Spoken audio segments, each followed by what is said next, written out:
Hello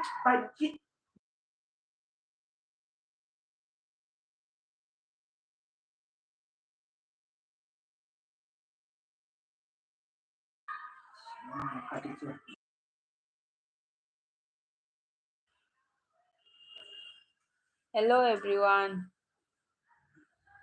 welcome to my life.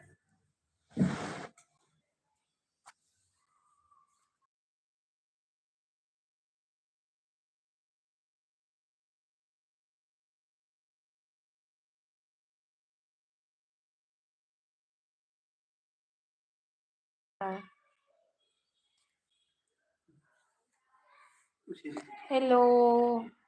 hello, hello everyone, welcome to my life.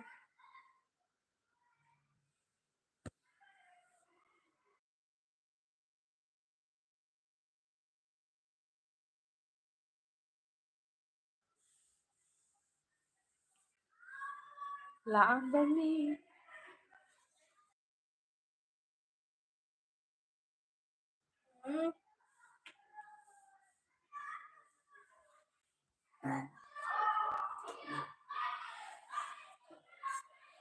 Ito naisip nila.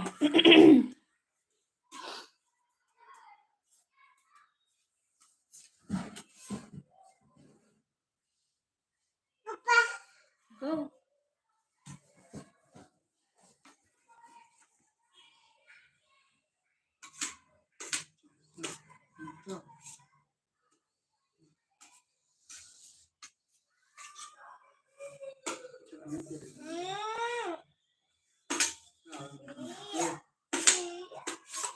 Hello.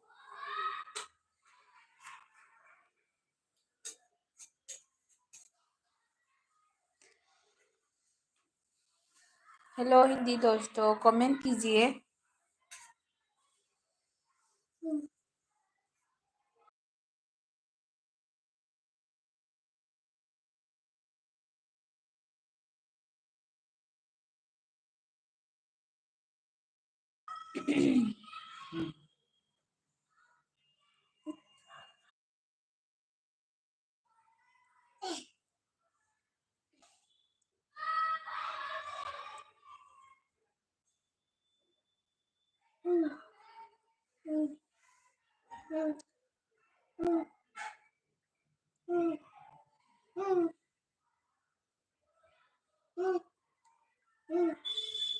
Mi ꯂꯩꯔꯗꯤ comment 이비오.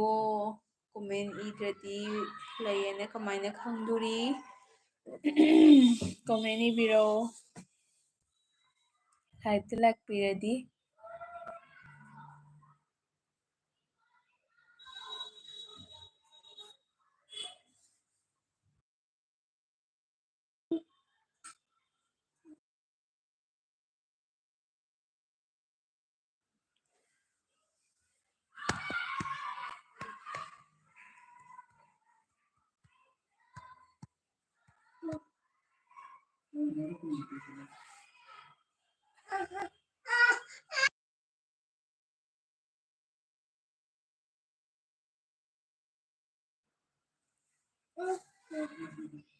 Hi, hello.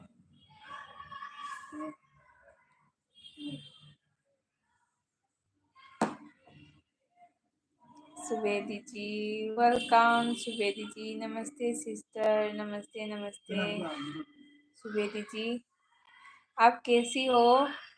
बहुत दिनों बाद आए हो.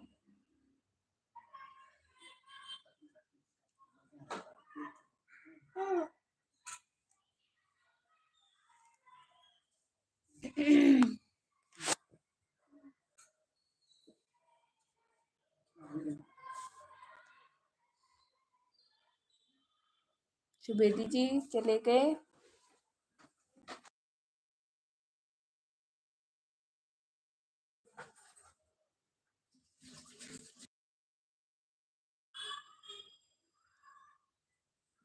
Duty पर हूँ. सिस्टर आप कैसी हो? मैं अच्छी हूँ Suvedi ji. Thank you. Like done. Thank you, आपने लाइक भी कर दिया। बहुत बहुत धन्यवाद। आप लाइव नहीं चला रहे हो आजकल?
लाइव नहीं करता हूँ, महीना पर यही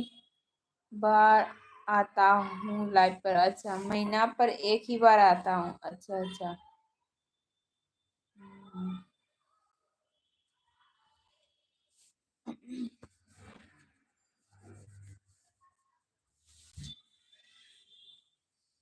शाम का चाय पी लिया?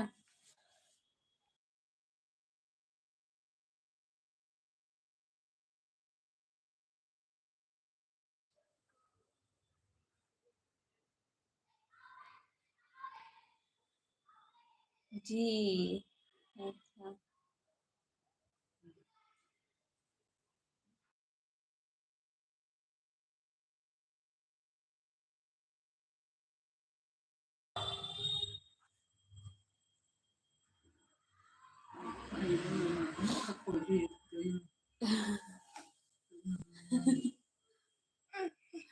माँ माँ की दोनों तो वो खाना रख रहे। सुबेदी जी और सुनाइए। और आपका चैनल कैसा चल रहा है?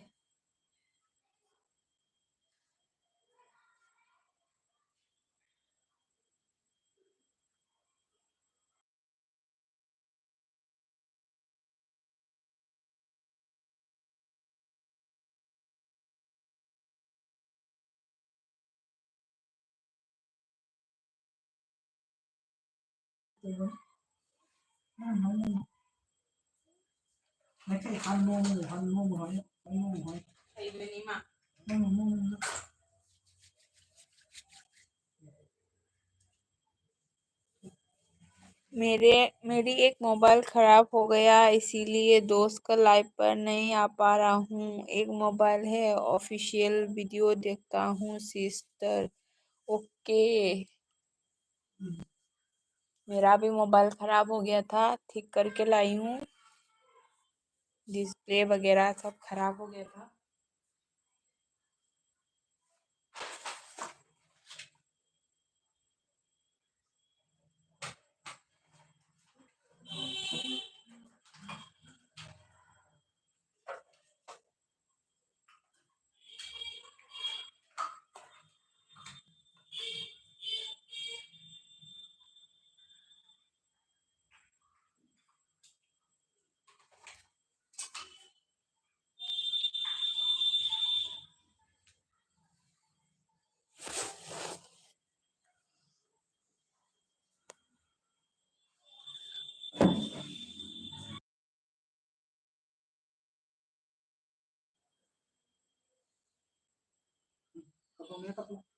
आपका खाना पक गया कि नहीं?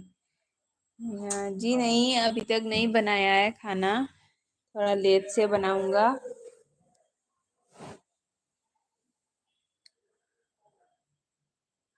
सुबेदी जी, आप नेपाल से हो ना?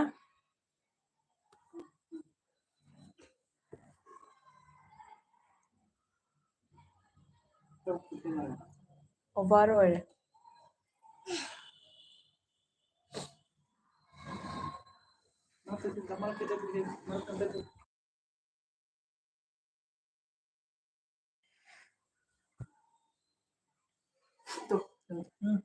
जी नेपाल से हूँ, इंडिया पर हूँ। अच्छा,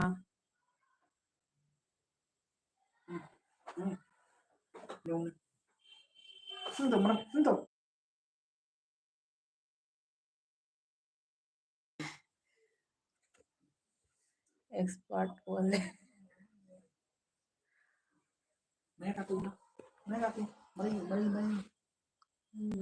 नेपाल पे अभी मौसम कैसा है?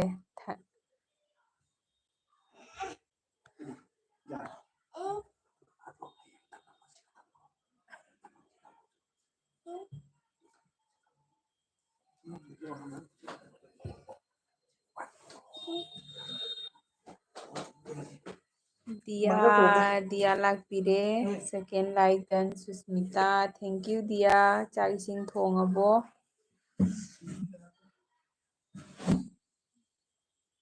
तोहानी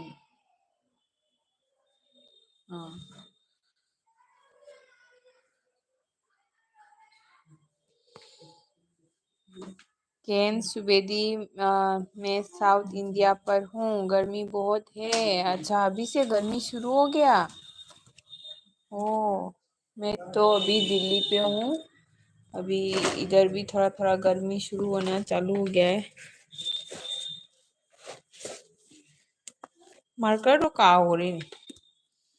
दियाना सना तोम्बा हाय हाय रे चटख्रा मारे दिया थोंद्री हायबा कई हिंजांग थोंदोइनो दिया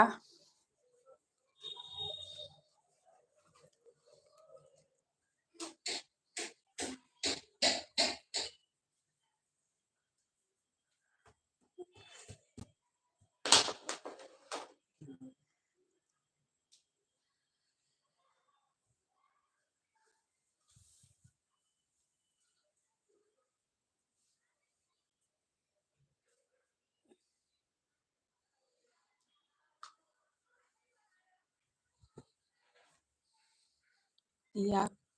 खंद्रिये चाकुम चंगा खंगदोइबा नत्रा दुमाई तौबनी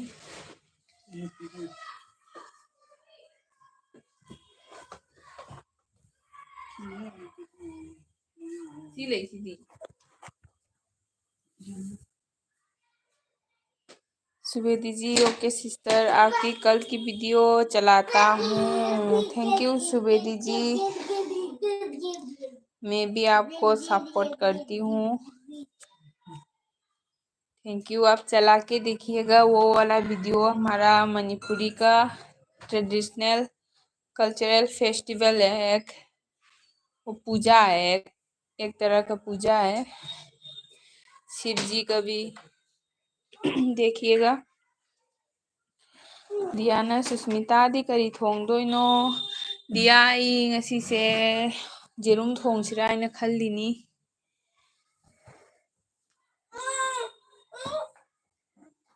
Subedi bye bye bye Suvedi ji thank you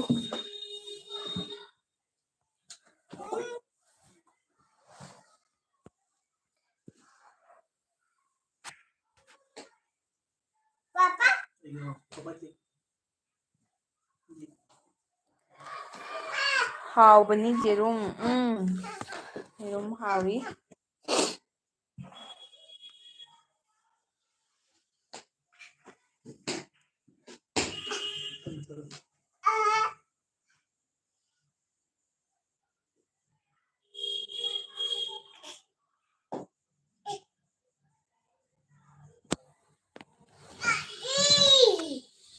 दिया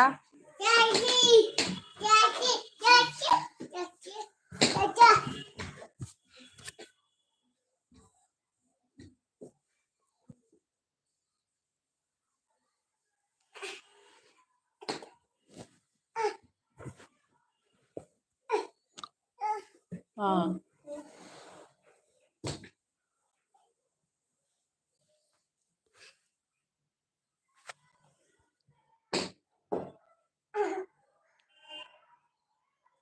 दिया लेरिबो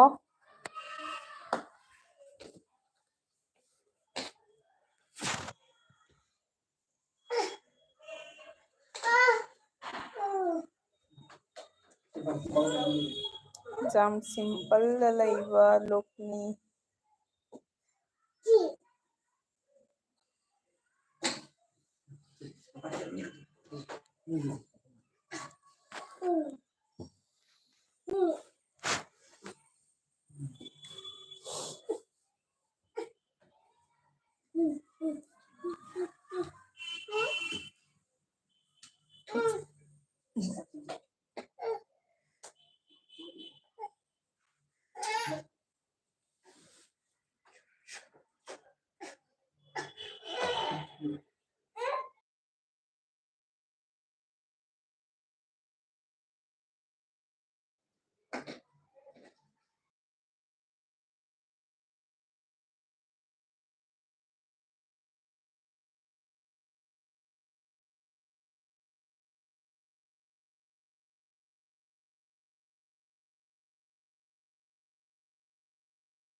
ꯐꯔꯦꯀꯣ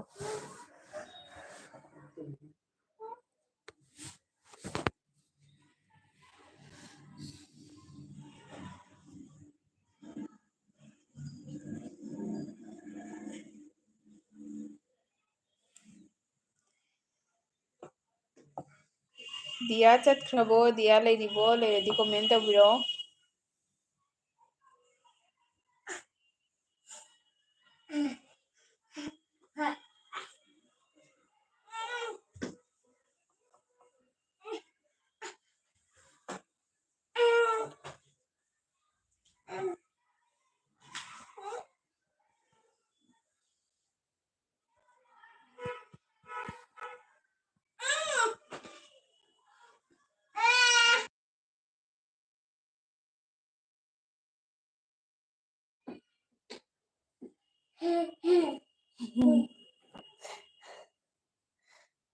ꯃꯥꯏ ꯃꯈꯣꯟ ꯇꯥꯔꯦ ꯇꯧꯔꯤ꯫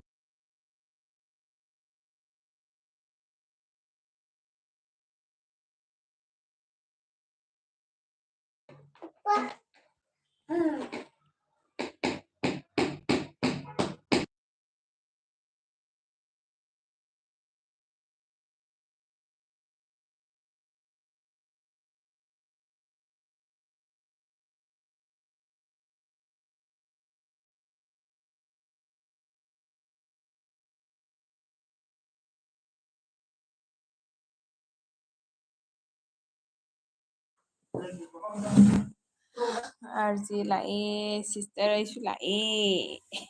RJ साइकेल थौरगा लाई।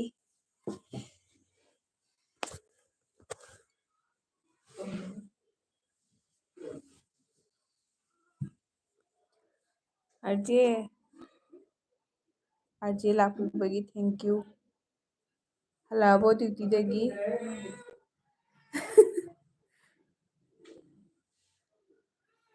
ड्यूटी दगी हलाबो।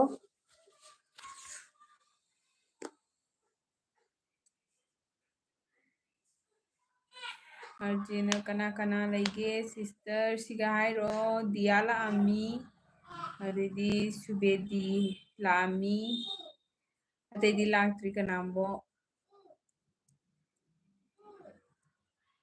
RJ वीडियो थांगतप्रो नोटिफिकेशन लाकपदी उदे।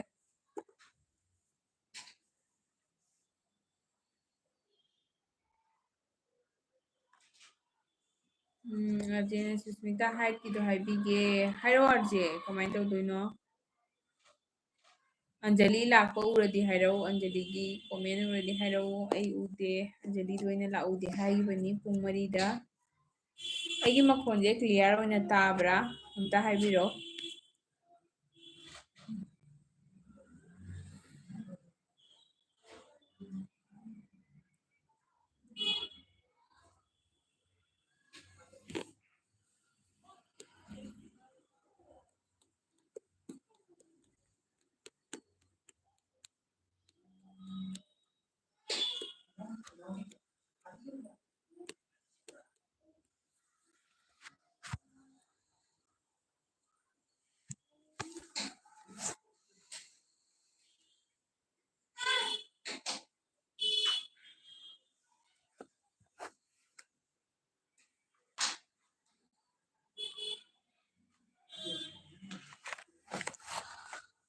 ꯑꯥꯔꯖꯦ ꯀꯣꯃꯦꯟ ꯁꯥꯡꯅ ꯏꯔꯤꯔꯣ?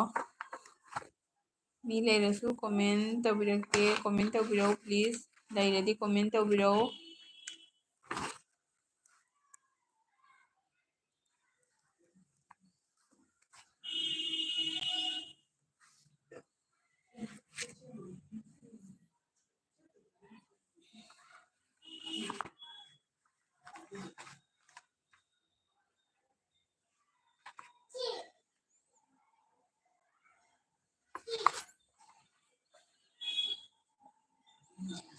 ꯌꯦꯡꯉꯨ ꯋꯥꯍꯣꯡ ꯃꯇꯨꯅꯤꯁꯦ ꯑꯩꯒꯤ ꯂꯥꯏꯔꯤꯛ, ꯁꯤ ꯂꯥꯏꯔꯤꯛꯁꯦ ꯑꯩꯅ ꯑꯗꯨꯝ ꯄꯥꯏꯔꯝꯕꯅꯦꯕ꯫ ꯁꯤ ꯂꯥꯏꯔꯤꯛꯁꯤꯒ ꯑꯩꯅ ꯍꯥꯟꯅꯒꯤ ꯂꯥꯏꯔꯤꯛꯅꯤ, ꯑꯗꯨ ꯂꯥꯏꯔꯤꯛꯁꯤꯒ ꯁꯤꯒꯤ ꯋꯥꯍꯣꯡ ꯃꯇꯨꯁꯦ ꯌꯥꯎꯔꯒ ꯍꯧꯖꯤꯛꯐꯥꯎ ꯂꯩꯔꯝꯃꯤ꯫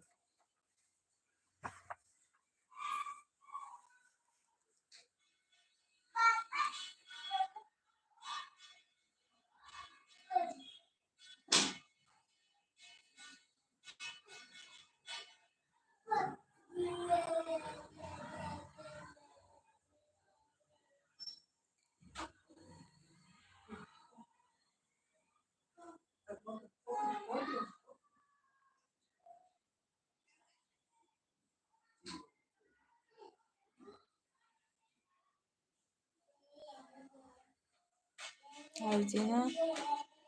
ꯀ꯭ꯔꯣꯝꯗ ꯆꯠꯂꯒ ꯁꯦꯠꯇꯤꯡꯗ ꯆꯠꯂꯒ ꯑꯗꯨꯒ ꯀ꯭ꯂꯤꯛ ꯇꯧꯔꯒ ꯀꯣꯃ꯭ꯌꯨꯅꯤꯇꯤ ꯂꯩꯕꯅꯤ, ꯑꯗꯨꯒ ꯍꯥꯏꯠ ꯌꯨꯖꯔ ꯂꯩꯕꯅꯤ, ꯑꯗꯨꯒ ꯆꯠꯂꯒ ꯔꯤꯃꯨꯚ ꯇꯧ ꯌꯥꯕꯅꯤ ꯍꯥꯏꯕ꯫ ꯑꯣ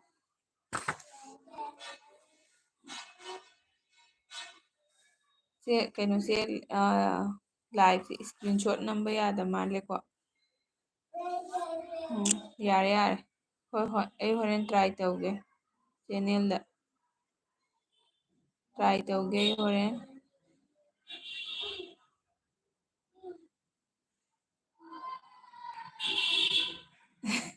ꯆꯦꯅꯤꯃꯥ ꯂꯥꯛꯑꯦ, ꯊꯦꯡꯀ꯭ꯌꯨ ꯆꯦꯅꯤꯃꯥ ꯂꯥꯛꯄꯤꯕꯒꯤ꯫ ꯑꯥꯔꯖꯦ ꯚꯥꯏ ꯑꯅ ꯀꯧꯔꯛꯑꯦ꯫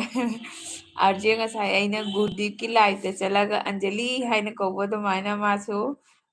ꯅꯪꯉꯣꯟꯗ ꯀꯧꯔꯦ ꯑꯥꯔꯖꯦ ꯚꯥꯏ ꯍꯥꯏꯅ꯫ ꯑꯥꯔꯖꯦꯅ ꯍꯣꯁ ꯎꯗ꯭ꯔꯣ ꯍꯥꯏꯗꯣ꯫ ꯆꯦꯟꯅꯦꯜ ꯑꯣꯄꯦꯟ, ꯍꯣꯏ ꯍꯣꯏ ꯑꯩ ꯍꯣꯔꯦꯟ ꯇꯧꯒꯦ꯫ ꯑꯥꯔꯖꯦꯅ ꯎꯏꯠ ꯑꯅꯤꯃꯥ ꯍꯥꯏ꯫ ꯆꯦꯅꯤꯃꯥ ꯆꯥꯛ ꯊꯣꯡꯉꯕꯣ? ꯑꯉꯥꯡꯒꯤ ꯗ꯭ꯌꯨꯇꯤ ꯂꯣꯏꯔꯕꯣ?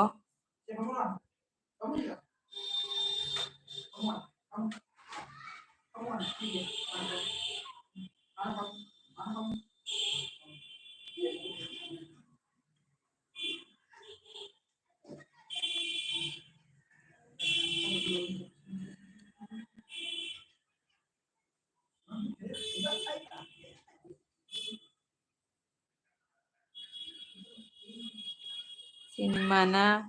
ꯆꯥꯛ ꯊꯣꯡꯗ꯭ꯔꯤ ꯑꯉꯥꯡꯒꯤ ꯗ꯭ꯌꯨꯇꯤ ꯂꯣꯏꯗ꯭ꯔꯤ ꯌꯦꯅ ꯍꯥꯏꯕ꯫ ꯂꯣꯏꯕ ꯂꯩꯇꯕ ꯗ꯭ꯌꯨꯇꯤꯅꯤ꯫ ꯂꯣꯏꯕ ꯂꯩꯇꯦꯀꯣ꯫ ꯁꯤꯅꯦꯃꯥ ꯑꯩꯒꯤ ꯑꯦꯜꯕꯤꯁꯦ ꯃꯇꯝꯁꯦ ꯌꯥꯝ ꯍꯥꯏꯗꯤ ꯅꯥꯇꯩ ꯆꯥꯗ꯭ꯔꯕ ꯈꯪꯗꯦꯀꯣ, ꯑꯉꯥꯡ ꯅꯨꯕꯤ ꯂꯥꯏꯔꯤꯛ ꯇꯧꯅꯕ ꯃꯇꯝ ꯑꯩꯅ ꯁꯤꯁꯦ ꯈꯇꯪ ꯁꯪꯉꯤꯕ ꯈꯪꯕ꯭ꯔꯥ꯫ ꯑꯗꯩꯗꯤ ꯑꯥꯔꯖꯦꯅ ꯑꯅꯤꯃꯥ ꯎꯗꯕ ꯀꯨꯏꯔꯦꯅ ꯍꯥꯏꯌꯦ꯫ ꯆꯦꯅꯤꯃꯥ ꯎꯗꯕ ꯀꯨꯏꯔꯦ, ꯉꯔꯥꯡꯅ ꯀꯩꯅꯣ ꯏꯆꯦ ꯎꯁꯥꯒꯤꯗ ꯀꯩꯅꯣ ꯊꯦꯡꯅꯕꯗꯣ꯫ ꯆꯦ ꯎꯁꯥꯅ 4 ꯂꯥꯏꯛ, ꯊꯦꯡꯀ꯭ꯌꯨ ꯆꯦ ꯎꯁꯥ꯫ ꯆꯦꯅꯤꯃꯥ ꯂꯥꯏꯛ ꯇꯧꯁꯟꯕꯤꯌꯨ꯫ ꯆꯦ ꯎꯁꯥꯅ ꯑꯟꯖꯂꯤ ꯂꯥꯛꯇ꯭ꯔꯣ? ꯆꯦ ꯎꯁꯥ ꯑꯟꯖꯂꯤꯗꯣ ꯂꯥꯛꯑꯁꯨ ꯎꯗ꯭ꯔꯦꯅꯦ, ꯅꯣꯏ ꯎꯔꯗꯤ ꯍꯥꯏꯔꯛꯑꯣ꯫ ꯑꯗꯩ ꯆꯦꯅꯤꯃꯥꯅ ꯁꯨꯁꯃꯤꯇꯥ ꯅꯪ ꯀꯣꯂꯦꯖ ꯀꯥꯏꯗ ꯇꯝꯂꯛꯀꯦ? ꯆꯦꯅꯤꯃꯥ ꯑꯩ ꯅꯦꯍꯔꯨ ꯀꯣꯂꯦꯖꯇ ꯇꯝꯂꯛꯏ꯫ ꯆꯦꯅꯤꯃꯥ ꯀꯥꯏꯗ ꯇꯝꯃꯛꯏꯅꯣ? ꯑꯩ ꯅꯦꯍꯔꯨꯗ ꯇꯝꯃꯛꯏ꯫ ꯑꯗꯩ ꯆꯦꯅꯤꯃꯥꯅ ꯆꯦ ꯎꯁꯥ ꯍꯥꯏꯅ ꯍꯥꯏꯈ꯭ꯔꯦ꯫ ꯆꯦ ꯎꯁꯥꯅ ꯑꯃꯨꯛ ꯑꯅꯤꯃꯥ ꯍꯥꯏꯔꯒ ꯂꯞ ꯄꯤꯈꯔꯦ꯫ ꯆꯦ ꯎꯁꯥ ꯑꯉꯥꯡꯒꯤ ꯑꯦꯛꯖꯥꯝ ꯌꯥꯝꯃꯛꯇ꯭ꯔꯦꯅꯦꯀꯣ꯫ ꯑꯗꯩꯗꯤ ꯆꯦꯅꯤꯃꯥꯅ ꯑꯥꯔꯖꯦ ꯚꯥꯏ ꯍꯥꯏꯔꯒ ꯅꯣꯛꯈꯔꯦ, ꯑꯃꯨꯛꯀ ꯅꯣꯛꯈꯔꯦ꯫ ꯀꯩꯒꯤꯅꯣ ꯍꯟꯖꯤꯟ ꯍꯟꯖꯤꯟ ꯅꯣꯛꯏꯁꯦ?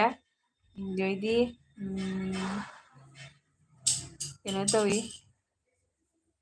ꯑꯥꯔꯖꯦꯅ ꯍꯥꯏꯕ ꯏꯆꯦ ꯎꯁꯥ ꯑꯩ ꯎꯕ꯭ꯔꯣ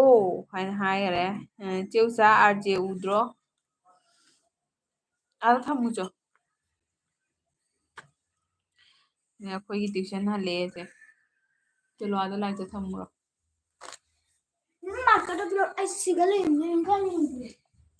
ꯑꯥꯔꯖꯦꯅ ꯐꯣꯔ ꯂꯥꯏꯛ ꯑꯣ ꯑꯥꯔꯖꯦ ꯍꯦꯛꯇ ꯅꯤꯡꯁꯤꯡꯉꯛꯏ ꯂꯥꯏꯛ ꯇꯧꯕ ꯊꯦꯡꯀ꯭ꯌꯨꯗꯣꯏꯁꯨ ꯆꯦ ꯎꯁꯥ ꯑꯩ ꯃꯈꯣꯟꯁꯦ ꯀ꯭ꯂꯤꯌꯥꯔ ꯑꯣꯏꯅ ꯇꯥꯕ꯭ꯔꯥ ꯑꯥꯔꯖꯦ ꯑꯝꯇ ꯍꯥꯏꯕꯤꯔꯛꯎꯅꯦ ꯑꯗꯩ ꯑꯥꯔꯖꯦꯅ ꯑꯩꯅ ꯀꯁꯥꯔ ꯀꯣꯂꯦꯖꯇ ꯑꯥꯔꯖꯦ ꯀꯁꯥꯔ ꯀꯣꯂꯦꯖꯇ ꯍꯣꯏ ꯑꯥꯔꯖꯦꯒꯤꯗꯤ ꯁꯤꯜꯆꯔꯣꯝꯗ ꯇꯥꯕꯅꯤꯅꯀꯣ ꯀꯁꯥꯔ ꯀꯣꯂꯦꯖ ꯅꯨꯡꯉꯥꯏꯕ꯭ꯔꯥ ꯑꯥꯔꯖꯦ ꯀꯔꯝꯕ ꯏꯌꯥꯔꯗ ꯇꯝꯃꯩꯅꯣ ꯏꯆꯦ ꯎꯁꯥꯅ ꯎꯏꯅꯦ ꯏꯄꯥ ꯏꯄꯥ ꯎꯗꯕ ꯌꯥꯕ꯭ꯔꯣ ꯍꯥꯏꯒ ꯂꯞ ꯂꯞ ꯍꯥꯏꯅ ꯅꯨꯡꯁꯤꯅ ꯄꯤꯔꯛꯑꯦ ꯑꯥꯔꯖꯦ ꯎꯗꯕ ꯌꯥꯗꯦ ꯆꯦ ꯎꯁꯥꯅ ꯎꯏ ꯎꯏ ꯁꯨꯁ ꯍꯥꯏꯌꯦ ꯆꯦꯅꯤꯃꯥꯅ ꯑꯥꯔꯖꯦ ꯚꯥꯏ ꯑꯁꯦꯡꯕ꯭ꯔꯣ ꯀꯁꯥꯔꯗ ꯇꯝꯂꯛꯄ꯭ꯔꯣ ꯍꯥꯏꯌꯦ ꯆꯦꯅꯤꯃꯥꯁꯨꯔꯥ ꯆꯦ ꯎꯁꯥꯅ ꯑꯩꯅ ꯅꯦꯍꯔꯨꯗ ꯆꯦ ꯎꯁꯥ ꯑꯩꯁꯨ ꯅꯦꯍꯔꯨꯗꯅꯤ ꯆꯦ ꯎꯁꯥꯅ ꯀꯔꯝꯕ ꯕꯦꯁꯇ ꯇꯝꯃꯛꯏꯅꯣ ꯆꯦ ꯎꯁꯥ ꯑꯉꯥꯡ ꯂꯥꯏꯔꯤꯛ ꯇꯥꯛꯏ ꯃꯥꯜꯂꯦꯀꯣ ꯑꯩ ꯁꯥꯎꯟ ꯑꯣꯐ ꯑꯣꯟ ꯂꯩꯒꯦ ꯁꯨꯁ ꯑꯣꯀꯦ ꯑꯣꯀꯦ ꯆꯦ ꯎꯁꯥ ꯅꯪ ꯑꯉꯥꯡ ꯂꯥꯏꯔꯤꯛ ꯇꯥꯛꯄ ꯑꯣꯏꯔꯝꯒꯅꯤ ꯆꯦ ꯎꯁꯥꯅ ꯑꯉꯥꯡ ꯂꯥꯏꯔꯤꯛ ꯇꯥꯛꯏꯌꯦꯅ ꯍꯥꯏꯌꯦ ꯍꯣꯏ ꯍꯣꯏ ꯑꯉꯥꯡ ꯂꯥꯏꯔꯤꯛ ꯇꯥꯛꯄ ꯃꯇꯝꯅꯤ ꯑꯗꯨꯅꯅꯤ ꯑꯩꯅ ꯍꯥꯏꯁꯦ ꯀꯩꯅꯣ ꯇꯧꯋꯦꯅ ꯆꯦꯅꯤꯃꯥꯅ ꯅꯦꯍꯔꯨ ꯑꯅꯤ ꯁꯨꯔꯦ ꯀꯁꯥꯔ ꯑꯅꯤ ꯍꯥꯏ ꯑꯣ ꯆꯦꯅꯤꯃꯥꯁꯨ ꯀꯁꯥꯔꯗꯔꯣ ꯑꯣꯀꯦ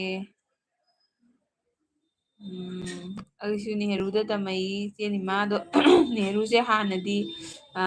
ꯃꯤꯅ ꯌꯥꯝ ꯍꯥꯏꯅꯗ꯭ꯔꯅꯦ ꯅꯨꯡꯁꯤ ꯀꯣꯂꯦꯖ ꯀꯥꯏꯅ ꯑꯩꯈꯣꯏꯅ ꯇꯝꯃꯛꯄ ꯆꯍꯤꯗꯨꯃꯨꯛ ꯏꯪ ꯇꯞꯄ ꯂꯩꯇꯦꯕꯣ ꯑꯗꯩꯗꯤ ꯑꯗꯨꯒꯨꯝꯕꯁꯨ ꯑꯝꯇ ꯂꯩꯇꯦ ꯑꯩꯈꯣꯏꯅ ꯇꯝꯃꯛꯄ ꯆꯍꯤꯗꯨꯒꯀꯣ ꯑꯩꯈꯣꯏ ꯂꯣꯏꯅ ꯐ꯭ꯔꯦꯟ ꯑꯣꯏꯅ ꯇꯤꯟꯅꯔꯛꯏ ꯑꯩꯈꯣꯏ ꯅꯨꯄꯤ ꯅꯨꯄꯥ ꯑꯩꯈꯣই ꯒ꯭ꯔꯨꯞꯅꯦ ꯃꯤ 35ꯔꯣꯝ ꯇꯤꯟꯅꯔꯛꯏ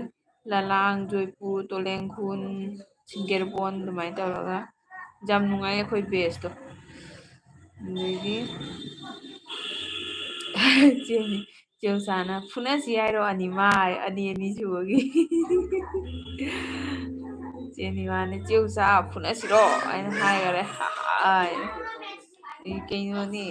ꯆꯦ ꯎꯁꯥꯗꯤ ꯆꯦ ꯎꯁꯥ ꯇꯥꯏꯀꯨꯟꯗꯣꯒ ꯇꯧꯁꯟꯈꯤꯗꯣꯔꯦ ꯄꯣꯖꯤꯁꯟ ꯂꯦꯞꯈ꯭ꯔꯦ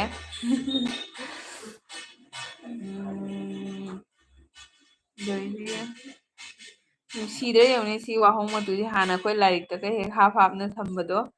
ꯁꯤꯒꯩꯁꯤꯒ ꯏꯆꯦ ꯎꯆꯥ ꯁꯤꯁꯦ ꯑꯣꯖꯥ ꯅꯣꯅꯤꯒꯤ ꯂꯥꯏꯔꯤꯛꯇꯣ ꯑꯣꯖꯥ ꯅꯣꯅꯤꯒꯤ ꯐꯨꯡꯒꯥ ꯋꯥꯔꯤꯒꯤ ꯁꯛꯇꯝ ꯍꯥꯏꯅ ꯂꯩ ꯑꯗꯣ ꯑꯣꯖꯥ ꯅꯣꯅꯤ ꯂꯩꯔꯁꯦ ꯑꯗꯨꯏ ꯂꯥꯏꯔꯤꯛꯇꯨꯒꯅꯦ ꯑꯩꯅ ꯍꯥꯟꯅ ꯀꯩꯅꯣ ꯇꯧꯕꯅꯦ ꯁꯤ ꯂꯥꯏꯔꯤꯛꯁꯦ ꯑꯃꯨꯛ ꯑꯩꯅ ꯌꯥꯎꯖꯔꯛꯏꯕꯀꯣ ꯂꯥꯛꯄꯗ ꯑꯇꯩ ꯂꯥꯏꯔꯤꯛ ꯑꯃꯨꯛ ꯄꯨꯔꯛꯇꯦ ꯑꯗꯣ ꯁꯤꯁꯦ ꯌꯥꯎ ꯂꯩꯔꯝꯃꯦꯕ ꯑꯗꯩꯗꯤ ꯆꯦꯟꯃꯥꯅ ꯑꯥꯔꯖꯦ ꯚꯥꯏꯑꯅ ꯍꯥꯏꯈꯔꯦ ꯑꯥꯔꯖꯦꯅ ꯑꯅꯤꯃꯥ ꯂꯩꯌꯦ ꯍꯥꯏꯅ ꯍꯥꯏꯕ ꯑꯥꯔꯖꯦ ꯔꯨꯝꯗ ꯍꯜꯂꯛꯑꯕꯣ ꯍꯜꯂꯛꯑꯦ ꯍꯥꯏꯈ꯭ꯔꯕ ꯈꯪꯗꯦ ꯀꯥꯎꯊꯣꯛꯈ꯭ꯔꯦ ꯏꯆꯦ ꯎꯁꯥꯅ ꯑꯩꯒꯤ ꯁꯥꯏꯠꯇꯨꯅ ꯉꯝꯗꯣꯔꯕꯅꯤꯌꯦ ꯑꯩꯒꯤ ꯁꯥꯏꯠꯇꯨꯅ ꯉꯝꯗ꯭ꯔꯕꯅꯤ ꯍꯥꯏ ꯉꯝꯃꯅꯤ ꯉꯝꯃꯅꯤ ꯑꯩꯈꯣꯏꯅ ꯃꯣꯏ ꯑꯅꯤ ꯍꯧꯖꯤꯛꯐꯥꯎ ꯄꯥꯎꯒ ꯐꯥꯎꯅꯗ꯭ꯔꯤ ꯑꯗꯩꯗꯤ ꯑꯥꯔꯖꯦꯅ ꯍꯥꯏꯕ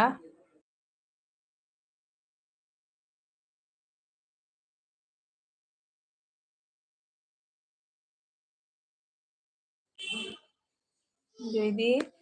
ꯀꯅꯥ ꯍꯥꯏꯕ ꯑꯥꯔꯖꯦꯅ ꯍꯥꯏꯕ ꯑꯅꯤꯃꯛ ꯀꯔꯝꯕ ꯀꯣꯂꯦꯖꯇ ꯍꯥꯏꯅꯣ ꯍꯥꯏꯕ ꯑꯗꯩꯗꯤ ꯆꯦꯅꯤꯃꯥꯅ ꯑꯥꯔꯖꯦ ꯚꯥꯏ ꯀꯁꯥꯔ ꯀꯣꯂꯦꯖꯇ ꯀꯔꯝꯕ ꯏꯌꯥꯔꯗ ꯑꯩꯁꯨ ꯍꯪꯉꯤꯅꯤ ꯑꯥꯔꯖꯦꯗ ꯀꯔꯝꯕ ꯏꯌꯥꯔꯗꯅꯣ ꯍꯥꯏꯅ ꯑꯗꯩꯗꯤ ꯆꯦ ꯎꯁꯥꯅ ꯍꯥꯏꯕ ꯋꯥꯍꯣꯡ ꯃꯇꯨꯗꯣ ꯀꯣꯛꯇ ꯊꯦꯠꯆꯤꯟꯂꯣꯏ ꯊꯦꯠꯆꯤꯜꯂꯨꯔꯣ ꯆꯦ ꯎꯁꯥ ꯆꯦ ꯎꯁꯥ ꯍꯥꯟꯅ ꯍꯥꯞꯅꯗ꯭ꯔꯅꯦ ꯋꯥꯍꯣꯡ ꯃꯇꯨꯒ ꯑꯗꯩꯗꯤ ꯂꯩꯍꯥꯎꯒꯤ ꯃꯀꯥꯗꯣ ꯍꯥꯞꯄꯒ ꯁꯨꯃꯥꯏꯅ ꯇꯧꯔꯒ ꯊꯥꯡꯒꯣꯜ ꯑꯗꯨꯃꯥꯏꯅ ꯑꯣꯟꯕꯅꯤ ꯀꯥꯏꯅ ꯇꯧꯅ अदी के बी ब्लॉग हेलो हेलो के बी वेलकम आपको मेरी लाइफ पे के बी ब्लॉग्स असामीज आती है मुझे असामीज नहीं आती थोड़ा थोड़ा समझ में आती है बोलो क्या बोलना चाहती हो कैसी हो मैं अच्छी हूँ के बी आप कैसी हो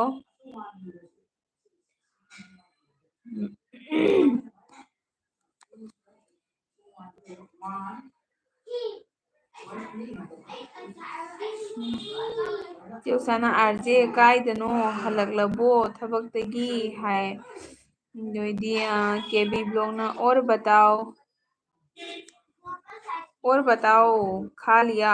खाना खा लिया पूछ रहे हो क्या? खाना नहीं खाया? खाना नहीं खाया, नहीं बनाया अभी तक, बनाऊंगी लाइव के बाद। आपने खा लिया? केबी वो आपकी कृपा से अच्छी हूँ। वाह बहुत बढ़िया, मेरी कृपा से अच्छे हो। Thank you. आप चैनल चलाते हो? आप चैनल चलाती हो तो मेरे चैनल पे सपोर्ट करके जाइएगा, एक कमेंट छोड़ के, मैं रिटर्न कर दूंगी आपको। सिनेमान आरजे आकाशवाणी सिलचर यौख्रे हाय, आकाशवाणी सिलचर यौख्रे हाय। अदꯩꯗꯤ आरजेनानी माई सिलचर तमदे नंग सिलचर तमदे नंग सुबा कइनो हाइसे आरजे कसा कॉलेज सिलचर लेइसिदा नत्रो अतैसु लेइब्रो?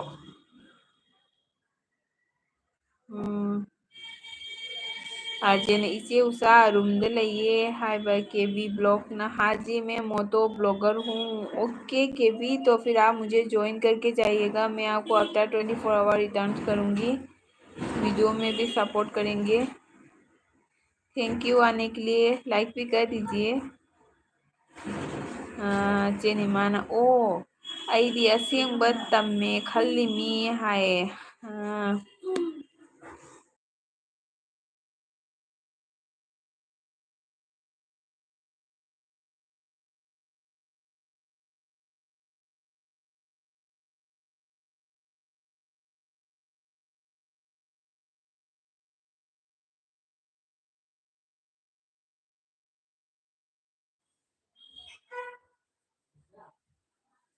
केबी ब्लॉग आप कहाँ से हो? मैं असम से हूँ।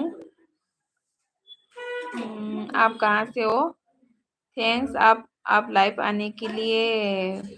वेलकम। मैं 20-20 में आती हूँ शाम को 6 बजे। शिवसाना केबी डन रिटर्न मी टुमारो। केबी आपको उषा दीदी ने आपको ज्वाइन कर दिया है, आप उसको रिटर्न कर देना। कल आज करने से तो अनसाफ हो जाता है, तो आप कल रिटर्न कर दीजिएगा। मुझे भी आप ज्वाइन करके जाइए। आरजेना अनिमा आई गुवाहाटी तम्मी, आरजे गुवाहाटी तम्मे। अखोइते ngꯥꯏꯔꯦ कसार उरु उरु लेरगा लेरम्मिसे आरजे गुवाहाटी तमम्मे। अदैदी केबी ब्लॉग आपकी आंखें बहुत ही प्यारे हैं। थैंक यू केबी जी। पता नहीं ये आंखें जब नोटिस से बाहर जाती है तो सब पूछती है चाइना से हो क्या, है ना? केबी ब्लॉग के उसालेमा चे उसाना आरजे कॉटन कॉलेज तमलिबनी हौजिसु। मतलब आरजे कॉटन कॉलेज तमीबना हजिसु। केबिना असम से कहाँ? मैं असम से ही हूँ, असम सिलचर से हूँ। चेनिमाना आई कोना अमुक तौगे खली किवेने अमा तौगे खली हाइबको चिनिमा तौथरो अइना कई हंगकनी अइसु हंगके चिनिमा नंग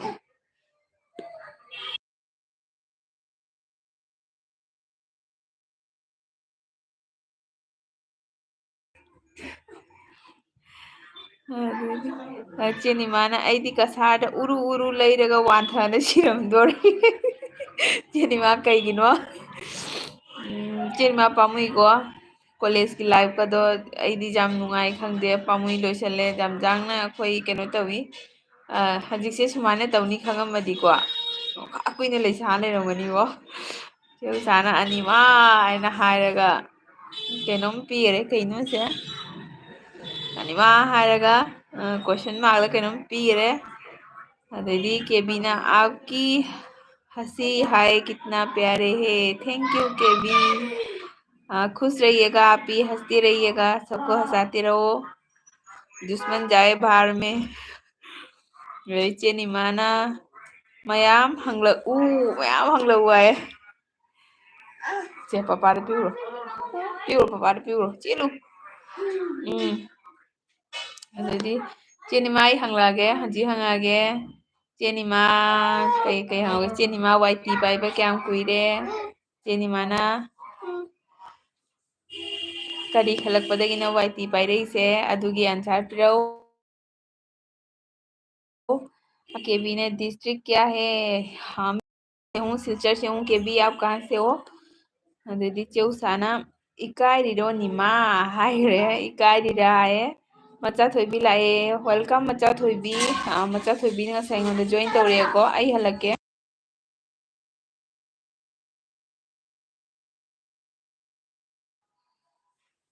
मचा थोइबी आई हलके को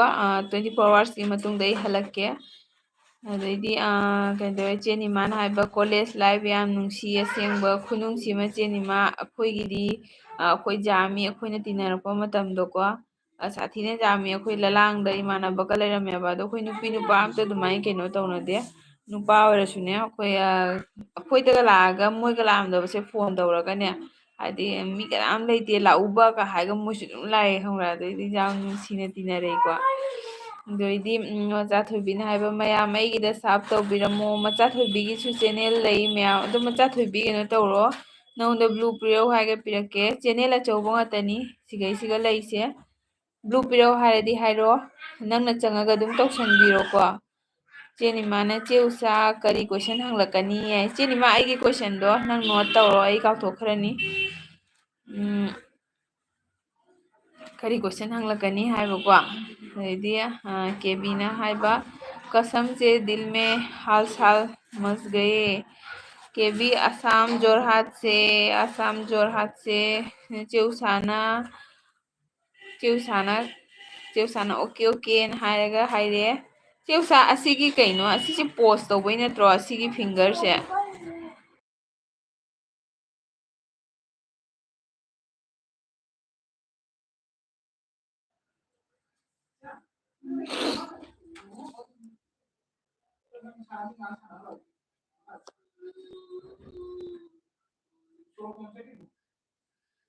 केबी ने कसम भगवान की कितने प्यारे बनाया है आप भी बहुत प्यारे होंगे केबी जरूर आरजेना हाइबा अनिमा आइदी पाखंग ओइनिंगे हौजिक अमु आरजे पाखंग पुंजी हाइदोखरे मचा थोइबिने चेउसा आइगिदा सब तौबिरमो हाइन हाय फनी प्रो चेगी मिंग करी कौगे फनी प्रो आइगी चैनल दा चंगागा जेंगबिउ आइगी मिंग लैबनी आइगी मिंग सुस्मिता कौए फनी हायरगे दुम केबीना मुझे कुछ समझ में नहीं आ रहा है हाँ ये मणिपुरी लैंग्वेज है आप कमेंट लिखिए मैं जवाब देती हूँ चे निमाना हाइबा चे निमाना वीडियो हपकनी दुगा कमेंट तौर मैं पुनमक गाई ओके चे निमा तौरके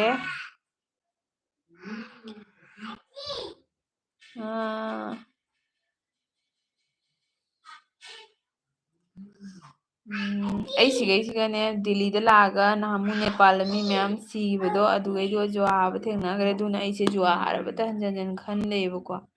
ꯖꯨꯋꯥ ꯍꯥꯕꯗ ꯌꯥꯝ ꯊꯤꯅ ꯀꯟꯅ ꯇꯨꯁꯟꯈ꯭ꯔꯦ ꯑꯃꯨꯛꯀ ꯑꯗꯨꯅ ꯖꯨꯋꯥ ꯍꯥꯔꯕꯇ ꯀꯟꯅ ꯑꯩ ꯖꯨꯋꯥ ꯍꯥꯔꯕ ꯍꯥꯏꯅ ꯆꯦꯟꯈꯠꯂꯤꯅꯦ ꯑꯩꯒꯤꯗꯣ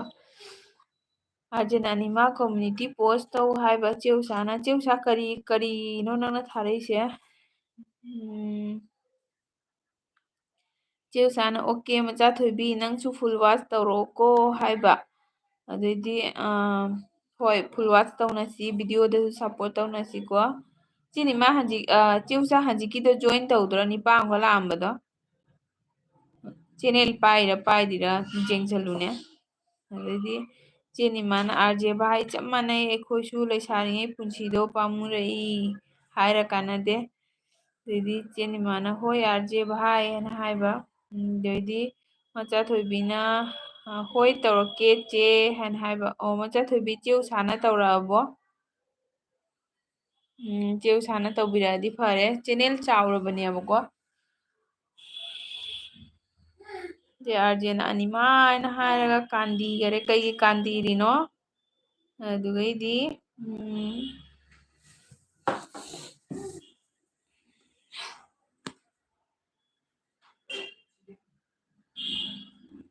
बसीर like okay sister 7 okay Basir thank you good night good evening Basir आप कहाँ से हो थैंक यू, आपने लाइक भी कर दिया। आगू आगू लाए, प्रेरणा वेलकम चीचेगी लाइफते लाक्पीबगी, बसीर वेलकम, अनिमाना ꯑꯩꯗꯤ ꯉꯁꯥꯏ ꯈꯨꯜꯂꯛꯀꯤ ꯚꯤꯗꯤꯑꯣ ꯅꯝꯅ ꯏꯇꯣꯝꯇ ꯀꯞꯅꯤꯡꯂꯛꯏ ꯍꯥꯏꯕ ꯀꯩ ꯍꯥꯏꯅꯣ ꯆꯤꯅꯤꯃꯥ? ꯑꯩꯗꯤ ꯉꯁꯥꯏ ꯈꯨꯜꯂꯛꯀꯤ ꯚꯤꯗꯤꯑꯣ ꯅꯝꯅ ꯏꯇꯣꯝꯇ ꯀꯞꯅꯤꯡꯉꯤ ꯍꯥꯏꯗꯤ ꯍꯥꯟꯅꯩ ꯃꯇꯝꯗꯣ ꯅꯤꯡꯁꯤꯡꯉꯛꯏ ꯍꯥꯏꯔꯣ? ꯃꯆꯥꯊꯣꯏꯕꯤꯅ ꯆꯦ ꯕ꯭ꯂꯨ ꯂꯣꯏꯅ ꯄꯤꯕꯤꯌꯣ꯫ ꯍꯣꯏ ꯍꯣꯏ ꯃꯆꯥꯊꯣꯏꯕꯤ ꯅꯉꯣꯟꯗ ꯄꯤꯒꯦ, ꯃꯣꯏ ꯑꯇꯩꯕꯨꯗꯤ ꯂꯩꯅꯔꯦꯀꯣ꯫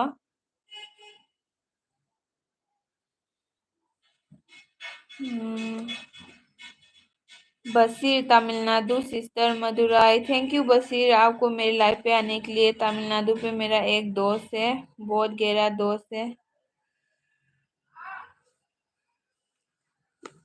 आप नए हैं तो मेरे चैनल पे प्लीज आप ज्वाइन करके जाइएगा, एक कमेंट छोड़ के मैं आपको रिटर्न करूंगी। अगर सपोर्टर है तो सपोर्ट करके जाइएगा। अरे मचाथोइबीना हाय अगू हायरे, अगून अहम हायरे, अगून अगू कदौरगे सिंग लोलगा थाऊ अमता, नंग मखनाव लोक थुंगे। ꯆꯦꯅꯤꯃꯥꯅ ꯍꯥꯏꯕ ꯍꯣꯏ ꯍꯥꯟꯅꯒꯤ ꯃꯦꯃꯣꯔꯤ ꯃꯌꯥꯝꯗꯣ ꯌꯥꯝ ꯅꯨꯡꯁꯤ ꯍꯥꯏꯕ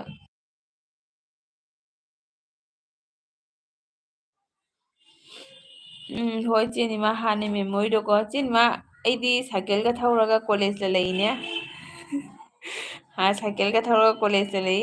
ꯍꯧꯖꯤꯛꯀꯥꯟꯗꯤ ꯁꯥꯏꯀꯜꯒ ꯊꯧꯔꯔꯣꯏꯗ ꯑꯩꯈꯣꯏ ꯃꯇꯝꯗ ꯑꯩ ꯇꯦꯟꯗꯦ ꯃꯤ ꯄ꯭ꯔꯣꯡ ꯊꯧꯏꯀꯣ ꯕꯥꯁꯤꯅ ꯌꯨ ꯑꯥꯔ ꯐ꯭ꯔꯣम ꯃꯅꯤꯄꯨर असम हाना हाइबा बासिर मणिपुर अलग है असम अलग है अलग अलग स्टेट है मैं असम से बिलोंग करती हूँ मचा थोबीने चेनिमा आईदा साफ तौबिरमो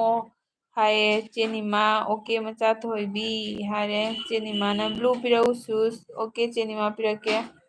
चेनिमा ब्लू से मी चलमदाइदा लौथोंनाब्रो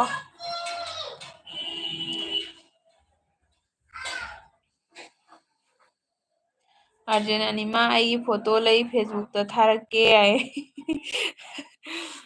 अर्जुन नंग फेसबुक ता कई आइना हांगे मम्मी मचा थोबीने चे निमा से ब्लू पियो चे पीरबनी चे निमा अमता चेक तौरगा जेंगो देदी चे निमा ना मारजे भाई हन हारे आगु ना चे हांगबनी चे निमागा चे सुस्का लेंगाराना लेंगारा इन हंगिबा चे निमा चे चे उसाना अमुखक अꯩꯉꯣꯟꯗ चिचे कवन हाइबदे इन चिचे ना कवे अदुम खरा बेच खरा खेनाबा खोनाबा खंगदे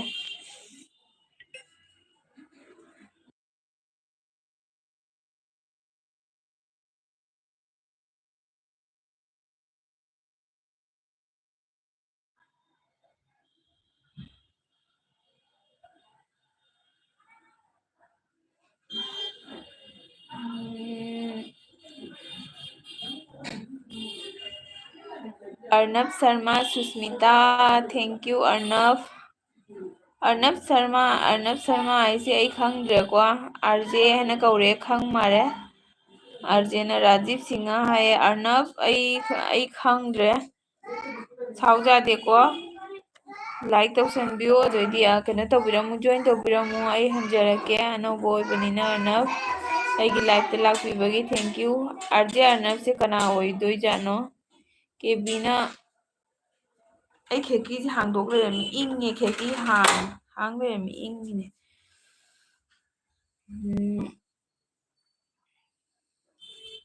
केपी ने 211 कर दिया बहुत अच्छा लगा थैंक यू केपी जी मचा थोबीना चेनिमा ꯑꯩꯒꯤꯗ साफ तौबिरबो हाय आगुना ओ ꯑꯩ ꯑꯉꯥꯡ ꯑꯩ ngaraꯡ ngai हाइबा कईगिनो ngaiसिना मचा थोबीना अगुसु साफ तौबिरमो हायना हायरे आरजेना अर्नब हायना हायरगा अदि अर्नबना आरजे थबक्तगी हलक्लबो अर्नब हाइसे चे शर्मा होइदोइरा अदि चेनिमाना आई साफ तौखिगे हाय होय होय मचा थोबीगिदमतंग कोइथोओ ꯗꯇꯥꯗꯤ ꯏꯪꯁꯜꯂꯦ ꯉꯁꯤꯁꯦ ꯏꯪꯗ꯭ꯔꯦ ꯍꯥꯏꯅ ꯏꯪꯗ꯭ꯔꯦꯕꯀꯣ ꯍꯥꯟꯅꯩ ꯑꯗꯨꯃꯥꯏꯅ ꯏꯪꯗ꯭ꯔꯦ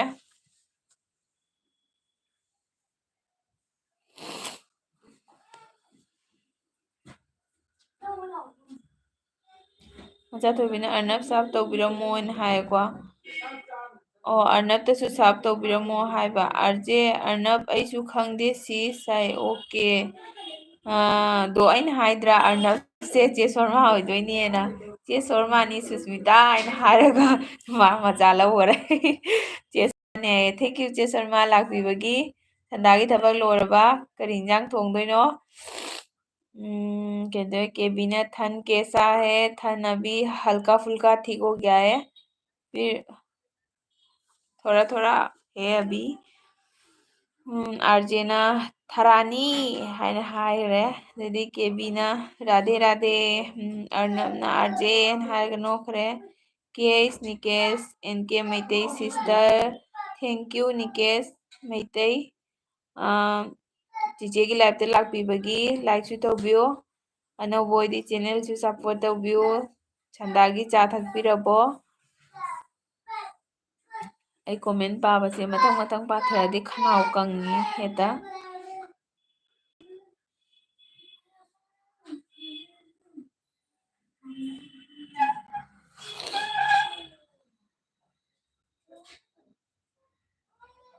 केबीना मनाली पे घूमने जाओ स्नोफॉल मिलेगा क्या करूं स्नोफॉल के साथ प्रेरणा नंग कमेंट हेक्ता कई चिचे साउनिंगिबो कमेंट का कनु नंग कमेंट का कनु जाऊंगी केबी मनाली पे एक दिन जाऊंगी एक बार नहीं गया कभी भी चे शर्माना मैन मैन थोंगे खली चे शर्मा से अनौबा आईडीरो नत्र हानैदो नेम चेंज तौइरो आर्जेना थरानी नंग मिंगसु चेंज तौगरे कोक ngawre ko हाय आर्जे ngrangi कइनोगी दामनीगी कइनोदो आईडी मयामदो आईदी कोक लोय ngawye सिनिबो अदैदी आगुन हाइबा करिनोने खुत्ता पाइरिदु हाइबो प्रियना किसु पाइदे खुत्ता सिसे आई मार्कर हजिकता अंगांगा कइनो इरकपैनी व्हाइट बोर्ड कई कई इरुबैनी लाइक अमखक लई ऐंगोंदा खुत्ता किसु पाइदे सी लाइक से फुंगा वारी की सक्तम हाइबा नोंमसे आई वारी ताहलक्केको कोनसम रोमी या चेरोमी लाए थैंक यू चेरोमी चेरोमी दी आइगा एबी दसु कनेक्ट ओइरे थैंक यू चेरोमी लाक्पीबगी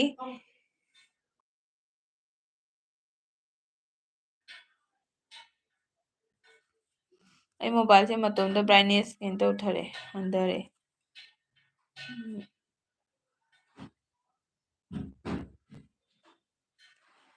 काय जौगरे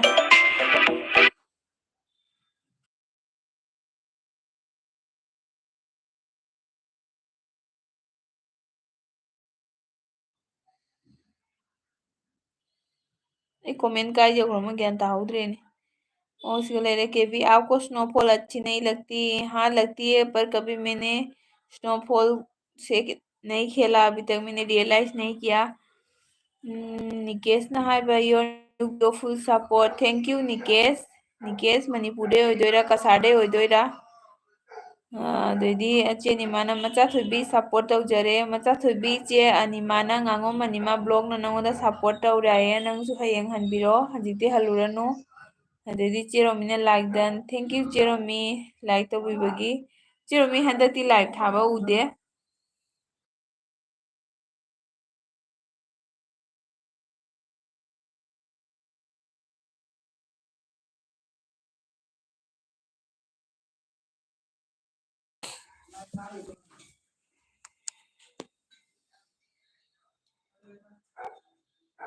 चे शर्मा नाबी सुस्मिता आई कुइने यावबा ngamoi angang animak masa ngamde ya चे शर्मा कइदौरगेने कइसु काइदे चे शर्मा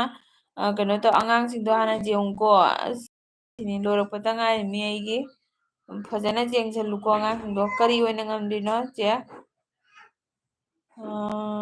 केबी ना अरुणाचल कभी गए हो जी नहीं केबी हम कभी कहीं नहीं गए अरुणाचल नहीं गया अभी तक। आगू स्माइली तौखरे साउरपना अदꯩꯗꯤ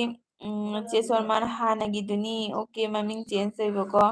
ꯑꯥꯔꯖꯦꯅ ꯏꯆꯦ ꯔꯣꯃꯤ ꯋꯦꯜꯀꯝ ꯍꯥꯏꯈꯔꯦ ꯆꯦ ꯅꯤꯃꯥꯅ ꯑꯩ ꯊꯣꯛꯂꯒꯦꯀꯣ ꯆꯦ ꯅꯤꯃꯥ ꯀꯩꯗꯧꯔꯦ ꯑꯉꯥꯡ ꯂꯥꯏꯔꯤꯛ ꯇꯥꯛꯎꯗꯣꯏꯔꯥ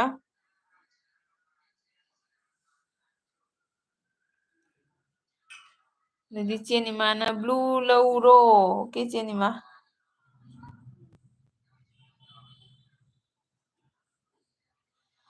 ꯆꯦ ꯅꯤꯃꯥ ꯂꯧꯔ ꯃꯥꯜꯂꯦ ꯕ꯭ꯂꯨꯁꯦ ꯑꯗꯩꯗꯤ ꯆꯦ ꯔꯣꯃꯤꯅ ꯑꯥꯔꯖꯦ ꯍꯥꯏꯅ ꯍꯥꯏꯔꯒ ꯍꯥꯏ ꯇꯧꯔꯛꯑꯦ ꯍꯥꯏ ꯑꯥꯔꯖꯦꯅ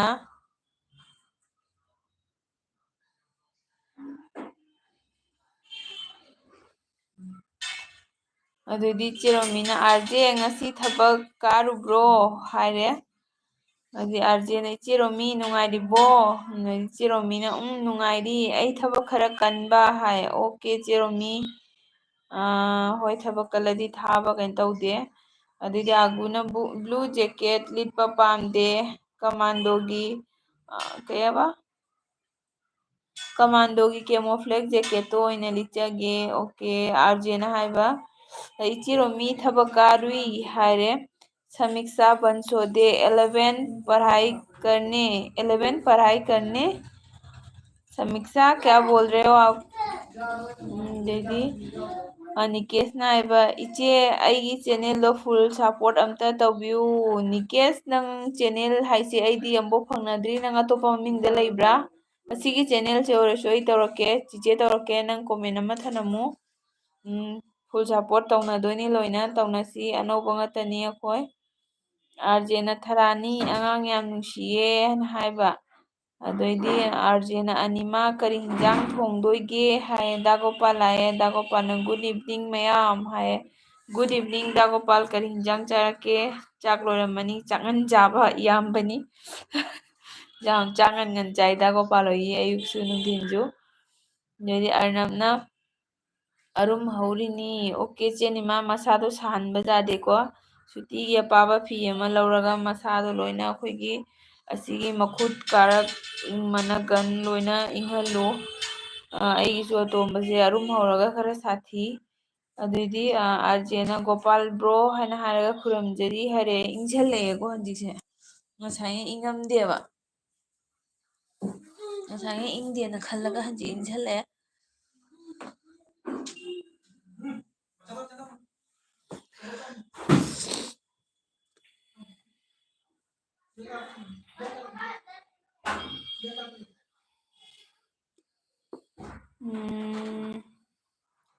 ꯗꯥꯒꯣꯄꯥꯜ ꯑꯥꯔꯖꯦ ꯕ꯭ꯔꯣ KMC ꯍꯥꯏꯅ ꯍꯥꯏꯈ꯭ꯔꯦ ꯆꯦꯔꯣꯃꯤꯅ ꯒꯣꯄꯥꯜ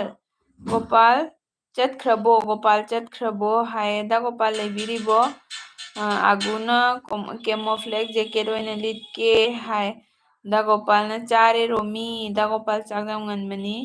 ꯑꯗꯩꯗꯤ ꯑꯥꯔꯖꯦꯅ ꯒꯣꯄꯥꯜ ꯕ꯭ꯔꯣ ꯋꯥꯠꯂꯤꯗ ꯕ꯭ꯔꯣꯗꯤ ꯍꯥꯏꯌꯦ ꯆꯦꯔꯣꯃꯤꯅ ꯁꯨꯁꯃꯤ ꯑꯩꯒꯤ ꯈꯔ ꯍꯥꯏꯕꯤꯌꯨ ꯑꯩꯁꯨ ꯕꯦꯛ ꯇꯧꯔꯛꯀꯦ ꯑꯣꯀꯦ ꯁꯤꯒꯩꯁꯤꯒ ꯂꯩꯕ ꯏꯆꯤꯟ ꯏꯅꯥꯎ ꯃꯌꯥꯝ ꯑꯅꯧꯕ ꯑꯣꯏꯔꯁꯨ ꯑꯩꯕꯨꯁꯨ ꯁꯞꯄꯣꯔꯠ ꯇꯧꯕꯤꯔꯝꯃꯨ ꯑꯥꯗ ꯆꯠꯂꯨ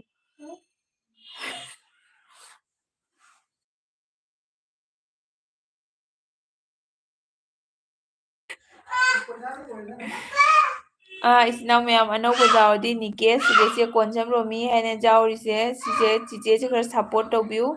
ꯑꯁꯤꯒ ꯂꯩꯔꯤꯕ ꯄꯨꯝꯅꯃꯛꯁꯦ ꯂꯣꯏꯅ ꯖꯣꯏꯟ ꯇꯧꯅꯗꯕ ꯂꯩꯔꯗꯤ ꯖꯣꯏꯟ ꯇꯧꯅꯕꯤꯌꯨ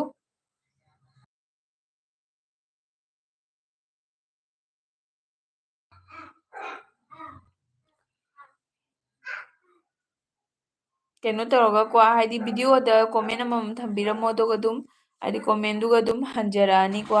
ꯅ꯭ꯌꯨ ꯐ꯭ꯔꯦꯟ ꯍꯥꯏꯅ ꯀꯣꯃꯦꯟ ꯑꯃꯃꯝ ꯊꯝꯕꯤꯔꯝꯃꯣ ꯆꯦꯔꯣꯃꯤꯅ ꯑꯣ ꯒꯣꯄꯥꯜ ꯍꯥꯏꯅ ꯍꯥꯏꯔꯦ ꯗꯥ ꯒꯣꯄꯥꯜꯅ ꯑꯥꯔꯖꯦ ꯕ꯭ꯔꯣ ꯆꯥꯔꯦ ꯑꯩꯗꯤ ꯍꯥꯏꯅ ꯍꯥꯏꯕ ꯑꯥꯔꯖꯦ ꯕ꯭ꯔꯣ ꯆꯥꯔꯦ ꯑꯩꯗꯤ ꯑꯗꯩꯗꯤ ꯅꯤꯀꯦꯁꯅ ꯏꯆꯟ NK ꯃꯩꯇꯩꯅ ꯍꯥꯡꯕꯅꯦ ꯍꯥꯏꯕ ꯑꯣꯀꯦ ꯅꯤꯀꯦꯁꯇꯨꯗꯤ ꯑꯩ ꯅꯪꯒ ꯐꯪꯅꯗ꯭ꯔꯤꯀꯣ ꯑꯃꯨꯛ ꯑꯣꯀꯦ ꯁꯞꯄꯣꯔꯠ ꯇꯧꯔꯛꯀꯅꯤ ꯁꯨꯡꯁꯣꯏ ꯁꯣꯏꯗꯅ ꯅꯪꯁꯨ ꯇꯧꯔꯛꯎꯀꯣ ꯁꯞꯄꯣꯔꯠ ꯇꯧꯔꯒ ꯆꯠꯃꯤꯟꯅꯁꯤ ꯑꯗꯣ ꯑꯩꯅ ꯃꯅꯤꯄꯨꯔꯗꯩꯔ ꯀꯁꯥꯔꯗꯩꯔ ꯍꯪꯕꯗꯤ ꯈꯨꯝꯕꯤꯔꯛꯇꯦ ꯑꯝꯇ ꯈꯨꯝꯕꯤꯔꯛꯑꯣ ꯑꯥꯔꯖꯦꯅ ꯏꯆꯦꯔꯣꯃꯤ ꯚꯤꯗꯤꯑꯣ ꯍꯥꯞꯇꯦ ꯑꯥꯔꯖꯦ ꯁꯨꯖꯦꯇꯥꯒꯤ ꯚꯤꯗꯤꯑꯣ ꯍꯥꯞꯄꯛꯄ ꯎꯕ꯭ꯔꯥ ꯑꯩꯉꯣꯟꯗꯗꯤ ꯊꯦꯡꯅꯗꯕ ꯑꯗꯨꯃꯥꯏꯅ ꯇꯧꯋꯤ ꯑꯗꯩꯗꯤ ꯃꯆꯥꯊꯣꯏꯕꯤꯅ ꯍꯥꯏ ꯒꯣꯄꯥꯜ ꯍꯥꯏꯅ ꯍꯥꯏꯔꯦꯀꯣ꯫ ꯕꯕꯥ ꯃꯅꯥꯛꯇ ꯆꯠꯂꯣ ꯆꯦꯟꯒ꯭ꯔꯣ꯫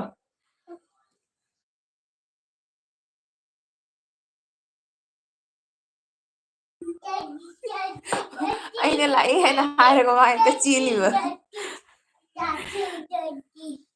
ꯑꯗꯩꯗꯤ ꯕ꯭ꯔꯣ ꯅꯤꯀꯦꯁ ꯑꯩꯒꯤꯗ ꯁꯥꯞ ꯇꯧꯕꯤꯔꯝꯃꯣ ꯅꯤꯀꯦꯁ ꯃꯆꯥꯊꯣꯏꯕꯤꯅꯁꯨ ꯁꯥꯞ ꯇꯧꯕꯤꯔꯝꯃꯣꯅ ꯍꯥꯏꯔꯛꯑꯦ꯫ ꯗꯥꯒꯣꯄꯥꯜꯅ ꯃꯆꯥꯊꯣꯏꯕꯤ ꯍꯥꯏꯅ ꯍꯥꯏꯔꯒ ꯍꯥꯏ ꯍꯥꯏꯅ ꯍꯥꯏꯔꯛꯑꯦ꯫ ꯑꯗꯩꯗꯤ ꯆꯦ ꯁꯣꯔꯃꯥꯅ ꯁꯨꯁꯃꯤꯇꯥ ꯑꯩ ꯕꯥꯏ ꯑꯣꯏꯔꯒꯦ ꯑꯉꯥꯡ ꯇꯨꯝꯍꯜꯂꯤꯉꯩꯗ ꯆꯥꯛ ꯊꯣꯡꯈꯤꯒꯦꯀꯣ ꯍꯣꯏ ꯍꯣꯏ ꯆꯦ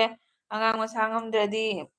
ꯌꯥꯝꯅ ꯍꯥꯏꯗꯤ ꯊꯕꯛꯁꯦ ꯈꯨꯖꯤꯟꯅꯕꯅꯤ ꯇꯧꯊꯣꯛꯑꯣ꯫ ꯑꯗꯨꯒ ꯆꯦ ꯔꯣꯃꯤꯅ ꯑꯩ ꯏꯒꯗꯕ ꯆꯦ ꯈꯔ ꯋꯥꯠꯂꯤ ꯂꯣꯏꯔꯒ ꯍꯧꯔꯅꯤ ꯌꯥꯝꯅ ꯇꯣꯏꯅ ꯉꯝꯂꯔꯣꯏ ꯑꯣꯐꯤꯁꯇ ꯃꯣꯕꯥꯏꯜ ꯄꯥꯏꯕ ꯅꯨꯡꯉꯥꯏꯇꯦ ꯑꯣꯀꯦ ꯆꯦ ꯔꯣꯃꯤ ꯃꯤ ꯑꯃꯅ ꯊꯕꯛ ꯑꯅꯤ ꯇꯧꯕ ꯋꯥꯏ ꯅꯠꯇ꯭ꯔꯥ ꯑꯗꯩꯗꯤ ꯆꯦ ꯁꯣꯔꯃꯥꯅ ꯑꯥꯔꯖꯦ ꯕꯥꯏ ꯍꯥꯏꯅ ꯍꯥꯏꯔꯛꯑꯦ ꯍꯣꯏ ꯍꯣꯏ ꯆꯦ ꯔꯣꯃꯤ ꯀꯩꯅꯣ ꯆꯦ ꯁꯣꯔꯃ ꯑꯉꯥꯡꯗꯣ ꯌꯦꯡꯉꯨꯀꯣ ꯐꯖꯅ ꯑꯗꯨ ꯖꯨꯝꯗꯇ ꯀꯩꯅꯣ ꯇꯧꯔꯦꯅ ꯂꯩꯊꯣꯛꯀꯅꯨ ꯗꯣꯛꯇꯔꯗꯁꯨ ꯌꯦꯡꯉꯨ ꯍꯧꯖꯤꯛ ꯑꯔꯨꯝꯁꯦ ꯌꯥꯝ ꯀꯟꯅ ꯁꯤꯔꯤꯌꯁ ꯑꯣꯏꯁꯟꯕꯅꯤꯀꯣ꯫ ꯑꯗꯩꯗꯤ ꯃꯆꯥꯊꯣꯏꯕꯤꯅ ꯍꯥꯏꯕ ꯍꯥꯏ ꯔꯣꯃꯤ ꯑꯩꯒꯤꯗ ꯁꯥꯞ ꯇꯧꯕꯤꯔꯝꯃꯣ ꯑꯩ ꯔꯤꯇꯔꯟ ꯁꯣꯏꯗꯅ ꯇꯧꯖꯔꯛꯀꯦ ꯍꯥꯏꯌꯦ ꯑꯥꯔꯖꯦꯅ ꯊꯔꯥꯅꯤ ꯕꯥꯏ ꯍꯥꯏꯅ ꯍꯥꯏꯈ꯭ꯔꯦ꯫ ꯗꯥ ꯒꯣꯄꯥꯜꯅ ꯁꯨꯁꯤ ꯑꯩꯁꯨ ꯖꯦꯛꯀꯦꯠ ꯊꯣꯟꯕꯤꯌꯣ ꯑꯣꯀꯦ ꯗꯥ ꯒꯣꯄꯥꯜ ꯊꯣꯟꯗꯣꯛꯀꯦ ꯏꯕꯨꯡꯗꯤ ꯗꯥ ꯒꯣꯄꯥꯜ ꯂꯥꯛꯑꯕ ꯌꯦꯡꯕꯤꯌꯨ꯫ ꯑꯗꯩꯗꯤ ꯅꯤꯀꯦꯁꯅ ꯍꯥꯏꯔꯦ ꯇꯧꯕꯤꯒꯦ ꯃꯆꯥꯊꯣꯏꯕꯤ ꯃꯉꯥꯡ ꯍꯥꯏꯅ ꯍꯥꯏꯈ꯭ꯔꯦ ꯈꯨꯔꯨꯝꯖꯔꯤ ꯍꯥꯏꯅ ꯑꯗꯩꯗꯤ ꯆꯦ ꯔꯣꯃꯤꯅ ꯃꯌꯥꯝ ꯋꯥꯔꯧꯖꯗꯦ ꯑꯩ ꯂꯥꯏꯐ ꯌꯥꯝꯅ ꯇꯧꯕ ꯉꯝꯗꯦ ꯑꯗꯨꯝ ꯐꯪꯅꯔꯗꯤ ꯉꯥꯏꯍꯥꯛꯇꯪ ꯑꯣꯏꯔꯁꯨ ꯂꯥꯛꯀꯅꯤ ꯁꯪꯂꯗꯤ ꯍꯣꯏ ꯆꯦ ꯔꯣꯃꯤ ꯑꯗꯨꯅꯤ ꯑꯩꯈꯣꯏꯁꯨ ꯁꯪꯉꯗꯤ ꯉꯥꯏꯍꯥꯛꯇꯪ ꯑꯗꯨꯝ ꯆꯪꯉꯤꯀꯣ꯫ ꯑꯗꯩꯗꯤ ꯑꯃꯗꯁꯨ ꯀꯩꯅꯣ ꯇꯧꯗꯅꯕ ꯆꯦ ꯄꯥꯔꯤ ꯂꯥꯛꯑꯦ ꯆꯦ ꯄꯥꯔꯤ ꯂꯥꯛꯄꯁꯦ ꯌꯥꯝ ꯅꯨꯡꯉꯥꯏꯖꯩ ꯆꯦ ꯄꯥꯔꯤ ꯊꯦꯡꯀ꯭ꯌꯨ ꯂꯥꯛꯄꯤꯕꯒꯤ ꯍꯦꯜꯂꯣ ꯍꯥꯏꯅ ꯍꯥꯏꯔꯛꯑꯦꯀꯣ ꯆꯥꯛ ꯊꯣꯡꯕꯤꯔꯕꯣ ꯆꯦ ꯄꯥꯔꯤ ꯂꯥꯛꯄꯤꯕꯗ ꯌꯥꯝ ꯅꯨꯡꯉꯥꯏꯖꯔꯦ ꯅꯅꯥꯎꯒꯤꯗ ꯂꯥꯛꯄꯤꯕ ꯗꯥ ꯒꯣꯄꯥꯜꯅ ꯆꯦ ꯁꯣꯅꯤꯌꯥ ꯍꯥꯏꯅ ꯍꯥꯏꯔꯒ ꯀꯩꯅꯣ ꯇꯧꯈ꯭ꯔꯦ꯫ ꯑꯗꯩꯗꯤ ꯆꯦ ꯄꯥꯔꯤꯅ ꯅꯥꯏꯟ ꯂꯥꯏꯛ ꯗꯟ ꯃꯌꯥꯝꯁꯨ ꯇꯧꯕꯤꯔꯛꯑꯣ ꯍꯥꯏꯅ ꯍꯥꯏꯈ꯭ꯔꯦ꯫ ꯆꯦ ꯄꯥꯔꯤ ꯆꯥꯛ ꯊꯣꯡꯕꯤꯔꯕꯣ ꯆꯦ ꯄꯥꯔꯤ ꯐꯖꯅ ꯐꯦꯃꯥꯎꯁ ꯑꯣꯏꯔꯦ ꯌꯥꯔꯦ꯫ ꯉꯁꯤꯁꯨ ꯑꯩ ꯅꯪꯒꯤ ꯃꯔꯝꯗ ꯀꯩꯅꯣ ꯍꯟꯕ ꯑꯃ ꯐꯦꯁꯕꯨꯛꯇ ꯊꯦꯡꯅꯔꯝꯃꯤꯀꯣ ꯃꯤ ꯑꯩꯁꯦ ꯐꯦꯃꯥꯎꯁ ꯑꯣꯏꯕ ꯇꯥꯔꯗꯤ ꯍꯦꯇꯔꯁꯨ ꯃꯁꯤꯡ ꯌꯥꯝꯃꯤ ꯅꯠꯇ꯭ꯔꯥ꯫ ꯑꯗꯩ ꯆꯦ ꯄꯥꯔꯤꯅ ꯒꯣꯄꯥꯜ ꯏꯅꯥꯎ ꯍꯥꯏꯅ ꯍꯥꯏꯔꯒ ꯂꯞ ꯄꯤꯔꯛꯑꯦ꯫ ꯑꯗꯩꯗꯤ ꯃꯆꯥꯊꯣꯏꯕꯤꯅ ꯍꯥꯏꯕ ꯁꯤꯁ ꯔꯣꯃꯤ ꯑꯩꯗ ꯁꯥꯞ ꯇꯧꯕꯤꯔꯝꯃꯣ ꯍꯥꯏꯅ ꯍꯥꯏꯔꯦ꯫ ꯑꯣ ꯆꯦ ꯔꯣꯃꯤꯅ ꯑꯩ ꯇꯧꯕ ꯌꯥꯗꯦꯅꯦ ꯁꯨꯁꯃꯤꯅ ꯃꯆꯨ ꯄꯤꯗꯦ ꯆꯦ ꯄꯤꯔꯧꯔ ꯃꯆꯨꯁꯦ ꯃꯆꯥꯊꯣꯏꯕꯤ ꯅꯉꯣꯟꯗ ꯕ꯭ꯂꯨ ꯂꯩꯌꯦ ꯆꯦ ꯔꯣꯃꯤꯗ ꯆꯪꯉ ꯇꯧꯕꯤꯌꯣ ꯅꯉꯣꯟꯗ ꯕ꯭ꯂꯨ ꯂꯩꯕꯒꯤ ꯃꯉꯣꯟꯗ ꯆꯪꯉꯒ ꯁꯨꯝ ꯇꯧꯕꯤꯔꯣ ꯑꯗꯨꯑꯣꯏꯗꯤ ꯁꯨꯃꯥꯏꯅꯒ ꯈꯟꯒꯅꯨꯀꯣ ꯍꯥꯏꯗꯤ ꯃꯥꯅ ꯇꯧꯔ ꯀꯥꯟꯅꯩ ꯃꯥꯅ ꯇꯧꯔ ꯀꯥꯟꯅꯗꯦ ꯀꯥꯏꯅ ꯈꯜꯂꯨꯅꯨ ꯑꯩꯈꯣꯏ ꯍꯧꯖꯤꯛ ꯅꯪꯒꯤ ꯆꯦꯅꯦꯜ ꯂꯣꯏ ꯉꯁꯥꯏ ꯎꯕꯗ ꯑꯅꯧꯕ ꯑꯣꯏꯔꯝꯃꯦꯕꯀꯣ ꯑꯗꯣ ꯑꯅꯧꯕꯅꯤꯅ ꯑꯩꯈꯣꯏꯗꯤ ꯍꯧꯖꯤꯛ ꯋꯥꯠꯂꯤꯀꯣ ꯑꯗꯨꯒꯤ ꯃꯇꯝ ꯍꯥꯏꯗꯤ ꯑꯗꯨꯃꯥꯏꯅ ꯑꯗꯨꯝ ꯇꯧꯅꯒꯗꯕꯅꯤ ꯑꯗꯣ ꯄꯨꯛꯆꯦꯜ ꯆꯥꯎꯕ ꯏꯆꯤꯟ ꯏꯅꯥꯎ ꯃꯌꯥꯝ ꯐꯪꯅꯩ ꯆꯥꯎꯔꯁꯨꯅꯦ ꯃꯣꯏꯅ ꯑꯗꯨꯝ ꯇꯧꯕꯤꯔꯛꯏꯕꯀꯣ ꯃꯅꯤ ꯃꯨꯛꯕꯥꯡ ꯀꯥꯏꯗꯣ ꯆꯥꯎꯔꯕꯅꯦꯕ ꯑꯗꯣ ꯑꯩꯉꯣꯟꯗ ꯖꯣꯏꯟ ꯇꯧꯔꯛꯏꯁꯦ ꯑꯩꯅ ꯇꯧꯔꯤ ꯅꯠꯇꯦ ꯃꯥꯅ ꯍꯥꯟꯅ ꯇꯧꯕꯤꯔꯛꯏꯅꯦꯕ ꯑꯗꯨꯃꯥꯏꯅ ꯇꯧꯋꯤ ꯑꯗꯩꯗꯤ ꯆꯦ ꯄꯥꯔꯤꯅ ꯊꯣꯡꯗ꯭ꯔꯤꯌꯦ ꯍꯥꯏꯕ ꯑꯣꯀꯦ ꯆꯦ ꯀꯩ ꯌꯦꯟꯖꯥꯡ ꯊꯣꯡꯗꯣꯏꯅꯣ ꯆꯦ ꯊꯧꯅꯥ ꯌꯥꯝ ꯂꯩꯕ ꯅꯨꯄꯤꯅꯤꯀꯣ ꯊꯧꯅꯥ ꯌꯥꯝ ꯂꯩ ꯌꯥꯏ ꯅꯅꯥꯎꯅ ꯊꯥꯒꯠꯂꯤ ꯃꯆꯥꯊꯣꯏꯕꯤꯅ ꯍꯥꯏꯕ ꯆꯦ ꯄꯥꯔꯤ ꯃꯣꯝ ꯑꯩꯅ ꯆꯦꯗ ꯁꯥꯞ ꯇꯧꯖꯈꯤꯕꯅꯤ ꯔꯤꯇꯔꯟ ꯇꯧꯕꯤꯔꯛꯎꯀꯣ ꯍꯥꯏꯅ ꯍꯥꯏꯌꯦ ꯀꯩꯅꯣ ꯆꯦ ꯄꯥꯔꯤ ꯀꯩꯅꯣꯅ ꯃꯆꯥꯊꯣꯏꯕꯤꯅ ꯀꯩꯅꯣ ꯇꯧꯈ꯭ꯔꯦ ꯁꯥꯞ ꯇꯧꯈ꯭ꯔꯦ ꯖꯣꯏꯟ ꯇꯧꯈ꯭ꯔꯦꯌꯦ ꯑꯗꯣ ꯔꯤꯇꯥꯔꯟ ꯇꯧꯕꯤꯔꯛꯑꯣ ꯍꯥꯏꯌꯦ ꯈꯔ ꯇꯧꯖꯔꯛꯆꯅꯤ ꯆꯦ ꯄꯥꯔꯤꯅ ꯁꯣꯏꯗꯅ ꯆꯦ ꯄꯥꯔꯤꯅ ꯍꯣꯏ ꯌꯥꯝ ꯆꯨꯝꯃꯤ ꯍꯦꯇꯔꯁꯇꯤ ꯂꯣꯏꯔꯦ ꯀꯔꯤ ꯍꯥꯏꯅꯤ ꯑꯩꯈꯣꯏ ꯄꯨꯝꯅꯃꯛ ꯍꯧꯃꯤꯟꯅꯔꯛꯄꯅꯤ ꯀꯥꯎꯅꯔꯣꯏꯁꯤ ꯃꯅꯤ ꯆꯦ ꯄꯥꯔꯤ ꯀꯣ ꯀꯩꯅꯣꯝꯃ ꯗꯁꯥꯄꯣꯠ ꯑꯃ ꯂꯥꯟꯊꯦꯡꯅꯕ ꯇꯥꯔꯗꯤ ꯐꯠꯇꯕ ꯃꯌꯥꯝ ꯑꯩꯒꯤ ꯃꯅꯤꯡꯗ ꯉꯥꯡꯕ ꯍꯥꯏꯁꯦ ꯍꯧꯅ ꯁꯥꯅꯤ ꯑꯗꯣ ꯆꯦꯅ ꯆꯠꯀꯅꯤ ꯍꯥꯏꯅ ꯆꯠꯂꯕꯅꯤꯅꯀꯣ ꯃꯥꯏ ꯄꯥꯛꯄ ꯑꯣꯏꯌꯨ ꯑꯗꯩꯗꯤ ꯗꯥ ꯒꯣꯄꯥꯜꯅ ꯍꯥꯏꯕ ꯃꯆꯥꯊꯣꯏꯕꯤ ꯑꯩꯒꯤꯗꯤ ꯇꯧꯕ꯭ꯔꯣ ꯍꯥꯏ ꯗꯥ ꯒꯣꯄꯥꯜꯒꯤꯁꯨ ꯆꯦꯅꯦꯜ ꯅꯧꯅ ꯄꯥꯏꯖꯕꯅꯤ ꯃꯆꯥꯊꯣꯏꯕꯤ ꯗꯥ ꯒꯣꯄꯥꯜꯗꯁꯨ ꯖꯣꯏꯟ ꯇꯧꯕꯤꯌꯨ ꯗꯥ ꯒꯣꯄꯥꯜꯒꯤꯗꯤ ꯍꯧꯔꯛꯄꯇ ꯉꯥꯏꯔꯤꯀꯣ ꯑꯗꯩꯗꯤ ꯆꯦꯔꯣꯃꯤꯅ ꯃꯆꯥꯊꯣꯏ ꯅꯪ ꯇꯧꯔꯣꯏ ꯍꯜꯂꯛꯀꯦ ꯍꯥꯏꯅ ꯍꯥꯏꯌꯦ꯫ ꯑꯗꯩꯗꯤ ꯃꯆꯥꯊꯣꯏꯕꯤꯅ ꯇꯧꯈ꯭ꯔꯕꯅꯤ ꯍꯥꯏꯅ ꯍꯥꯏꯕꯀꯣ꯫ ꯑꯗꯩ ꯗꯥꯒꯣꯄꯥꯜꯅ ꯑꯣ ꯍꯥꯏꯅ ꯍꯥꯏꯔꯦ꯫ ꯑꯗꯩꯗꯤ ꯆꯦꯄꯥꯔꯤꯅ ꯃꯆꯥꯊꯣꯏꯕꯤ ꯍꯣꯏ ꯇꯧꯖꯔꯛꯀꯦ ꯍꯥꯏꯌꯦ꯫ ꯆꯦꯔꯣꯃꯤꯅ ꯐꯨꯜ ꯚꯤꯗꯤꯑꯣ ꯌꯦꯡꯗ꯭ꯔꯗꯤ ꯀꯥꯟꯅꯗꯦ ꯍꯣꯏ ꯐꯨꯜ ꯚꯤꯗꯤꯑꯣ ꯑꯃ ꯋꯥꯆ ꯇꯧꯔꯒ ꯖꯣꯏꯟ ꯇꯧꯅꯕꯅ ꯐꯩꯀꯣ ꯐꯨꯜ ꯚꯤꯗꯤꯑꯣꯗ ꯋꯥꯆ ꯇꯧꯗꯗꯤ ꯀꯩꯅꯣ ꯇꯧꯗꯦ꯫ ꯑꯥꯔꯖꯦ ꯆꯠꯈ꯭ꯔꯕꯣ ꯑꯥꯔꯖꯦ ꯀꯣꯃꯦꯟ ꯄꯤꯔꯛꯇꯦ ꯆꯠꯈ꯭ꯔꯕꯣ ꯈꯪꯗꯦꯅꯦ꯫ ꯑꯗꯩ ꯅꯤꯀꯦꯁꯅ ꯍꯥꯏꯕ ꯃꯆꯥꯊꯣꯏꯕꯤ ꯃꯉꯥꯡ ꯌꯨ ꯚꯤꯗꯤꯑꯣ ꯐꯨꯜ ꯁꯄꯣꯔꯠ ꯍꯥꯏꯌꯦ ꯃꯆꯥꯊꯣꯏꯕꯤꯗ ꯐꯨꯜ ꯁꯄꯣꯔꯠ ꯇꯧꯔꯦ ꯅꯤꯀꯦꯁꯅ꯫ ꯍꯣꯏ ꯀꯩꯅꯣ ꯇꯧꯔꯒ ꯖꯣꯏꯟꯇ ꯇꯧꯅꯔꯒ ꯑꯩꯈꯣꯏ ꯃꯁꯦꯟ ꯀꯥꯅꯦꯛ ꯂꯩꯅꯗ꯭ꯔꯗꯤ ꯀꯥꯟꯅꯗꯦꯀꯣ ꯑꯗꯣ ꯑꯍꯥꯟ ꯖꯣꯏꯟ ꯇꯧꯕꯁꯦ ꯅꯣꯇꯤꯐꯤꯀꯦꯁꯟ ꯃꯌꯥꯝ ꯂꯥꯛꯇꯦ ꯑꯩꯗꯤ ꯏꯁꯥꯅ ꯁꯔꯁ ꯇꯧꯔꯒꯅꯦ ꯑꯗꯨꯏꯗꯤ ꯏꯁꯥꯅ ꯌꯦꯡꯉꯀꯥꯟꯗ ꯃꯣꯏꯒꯤꯗꯣ ꯑꯗꯨꯏꯗꯤ ꯊꯣꯛꯂꯛꯑꯦꯅ ꯑꯗꯨꯃꯥꯏꯅ ꯇꯧꯔꯒ ꯌꯦꯡꯉꯤꯅꯤ꯫ ꯍꯥꯏꯗꯤ ꯃꯆꯥꯊꯣꯏꯕꯤꯅ ꯍꯥꯏꯕ ꯁꯤꯁ ꯔꯣꯃꯤ ꯇꯧꯈ꯭ꯔꯕꯅꯤ ꯔꯤꯇꯥꯔꯟ ꯇꯧꯕꯤꯔꯛꯎꯀꯣ ꯍꯥꯏꯅ ꯍꯥꯏꯌꯦ꯫ ꯍꯣꯏ ꯍꯣꯏ ꯇꯧꯖꯔꯛꯆꯅꯤ꯫ ꯆꯦꯔꯣꯃꯤ ꯃꯆꯥꯊꯣꯏꯕꯤꯅ ꯇꯧꯈ꯭ꯔꯦ ꯅꯪꯉꯣꯟꯗ ꯔꯤꯇꯥꯔꯟ ꯇꯧꯕꯤꯈ꯭ꯔꯣ ꯍꯌꯦꯡ꯫ ꯉꯁꯤꯗꯤ ꯅꯨꯡꯉꯥꯏꯔꯔꯣꯏ꯫ ꯆꯦꯄꯥꯔꯤꯅ ꯃꯆꯥꯊꯣꯏꯕꯤ ꯑꯩ ꯍꯌꯦꯡ ꯔꯤꯇꯥꯔꯟ ꯇꯧꯖꯔꯛꯀꯦ ꯍꯥꯏꯅ ꯍꯥꯏꯕꯀꯣ꯫ ꯆꯦꯄꯥꯔꯤꯅ ꯍꯌꯦꯡ ꯔꯤꯇꯥꯔꯟ ꯇꯧꯔꯛꯀꯦ ꯍꯥꯏꯌꯦ ꯃꯆꯥꯊꯣꯏꯕꯤ꯫ ꯑꯗꯩ ꯆꯦꯔꯣꯕꯤꯅ ꯍꯥꯏꯕ ꯋꯥꯏꯇꯤꯅ ꯃꯊꯛ ꯀꯥꯔꯤꯁꯦ ꯃꯌꯥꯝ ꯑꯃꯅ ꯁꯞꯄꯣꯔꯠ ꯇꯧꯅꯔꯒꯅꯤ ꯑꯃꯅ ꯑꯃ ꯆꯥꯎꯊꯣꯛꯄ ꯌꯥꯗꯦ ꯃꯅꯤ ꯆꯦꯔꯣꯃꯤ꯫ ꯀꯩꯅꯣ ꯇꯧꯋꯦ ꯑꯩꯈꯣꯏꯗꯤ ꯃꯩꯇꯩꯗꯤ ꯑꯦꯝꯅꯦꯁꯨ ꯀꯣꯝꯃꯨꯅꯤꯇꯤ ꯑꯂꯤꯛꯄꯅꯤꯀꯣ꯫ ꯑꯩ ꯍꯤꯟꯗꯤ ꯉꯥꯡꯕ ꯑꯣꯏꯗꯤ ꯃꯤ ꯄꯨꯝꯅꯃꯛ ꯍꯤꯟꯗꯤ ꯉꯥꯡꯉꯦ ꯑꯩꯈꯣꯏꯗꯤ ꯂꯤꯛꯄꯅꯤꯅ ꯑꯩꯈꯣꯏ ꯃꯁꯦꯟ ꯁꯞꯄꯣꯔꯠ ꯇꯧꯅꯗꯕ ꯌꯥꯗꯦꯀꯣ꯫ ꯑꯗꯩꯗꯤ ꯃꯆꯥꯊꯣꯏꯕꯤꯅ ꯊꯥꯒꯠꯆꯔꯤ ꯕ꯭ꯔꯣ ꯅꯤꯀꯦꯁ ꯍꯥꯏꯅ ꯍꯥꯏꯌꯦ꯫ ꯑꯣꯃꯥ ꯑꯐꯇꯔ ꯂꯣꯡ ꯇꯥꯏꯝ ꯔꯣꯁ ꯂꯥꯛꯑꯦ꯫ ꯀꯨꯏꯔꯕ ꯃꯇꯨꯡꯗ ꯔꯣꯁ ꯂꯥꯛꯑꯦ ꯆꯤꯆꯦꯒꯤ ꯂꯥꯏꯐꯇ ꯍꯦꯜꯂꯣ ꯆꯦ ꯁꯨꯁꯃꯤꯇꯥ ꯊꯦꯡꯀ꯭ꯌꯨ ꯔꯣꯁ ꯂꯥꯛꯄꯤꯕꯒꯤ꯫ ꯆꯤꯆꯦꯒꯤ ꯂꯥꯏꯛꯁꯦ 10 ꯐꯥꯍꯜꯂꯨ ꯑꯝꯇ꯫ ꯃꯆꯥꯊꯣꯏꯕꯤꯅ ꯍꯥꯏ ꯔꯣꯁ ꯍꯥꯏꯅ ꯍꯥꯏꯌꯦ꯫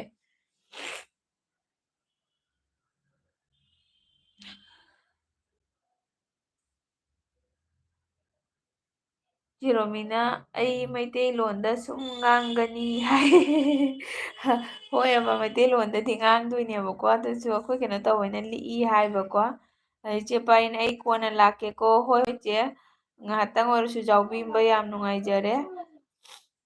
ꯑꯩ ꯀꯩꯅꯣ ꯇꯧꯕꯀꯣ ꯃꯅꯥꯇꯣꯟ ꯂꯣꯛꯅ ꯐꯨꯟꯖꯜꯂꯛꯏꯅꯦ꯫ ꯑꯗꯩꯗꯤ ꯔꯣꯁꯅ ꯍꯥꯏꯕ ꯀꯩꯅꯣ ꯇꯧꯗꯅ ꯍꯥꯏ ꯍꯥꯏꯌꯦ ꯔꯣꯁꯅ꯫ ꯃꯆꯥꯊꯣꯏꯕꯤꯅ ꯑꯩꯒꯤꯗ ꯁꯥꯞ ꯇꯧꯕꯤꯔꯝꯃꯣ ꯍꯥꯏꯅ ꯍꯥꯏꯈ꯭ꯔꯦ꯫ ꯑꯝꯇ ꯑꯩ ꯅꯥꯇꯣꯟꯁꯤꯗ ꯀꯩꯅꯣ ꯗ꯭ꯔꯣꯞ ꯑꯝꯇ ꯍꯥꯞꯀꯦꯀꯣ꯫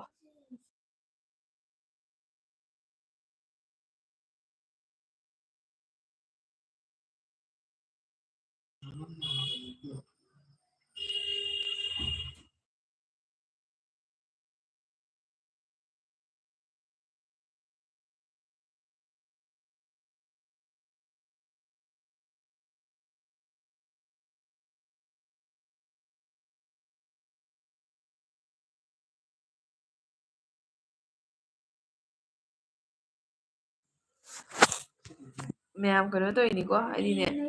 ꯅꯥꯇꯣꯟꯁꯦ ꯁꯥꯏꯅꯥꯁ ꯑꯣꯏꯗꯣꯏꯔꯥ ꯈꯪꯗꯦ ꯑꯗꯣ ꯗ꯭ꯔꯣꯞ ꯍꯥꯞꯄꯤꯅꯦ ꯑꯝꯇ ꯗ꯭ꯔꯣꯞ ꯑꯝꯇ ꯍꯥꯞꯄꯤꯅꯦ꯫ ꯐꯨꯟꯖꯜꯂꯛꯏꯕ ꯕ꯭ꯂꯣꯛ ꯑꯣꯏꯁꯤꯜꯂꯛꯏꯕ ꯋꯥ ꯇꯣꯏꯅ ꯉꯥꯡꯕꯁꯤꯒ꯫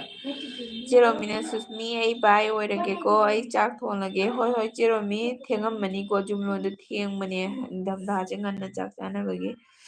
ꯑꯩꯁꯨ ꯉꯥꯏꯍꯥꯛ ꯄꯨꯡꯈꯥꯏꯃꯨꯛ ꯂꯩꯔꯒ ꯂꯣꯏꯁꯤꯟꯗ꯭ꯔꯣꯕꯅꯤ꯫ ꯄꯨꯡꯈꯥꯏꯃꯨꯛꯇꯪꯒ ꯂꯩꯈꯤꯒꯦ ꯑꯗꯨꯒ ꯂꯣꯏꯁꯤꯜꯂꯒꯦ꯫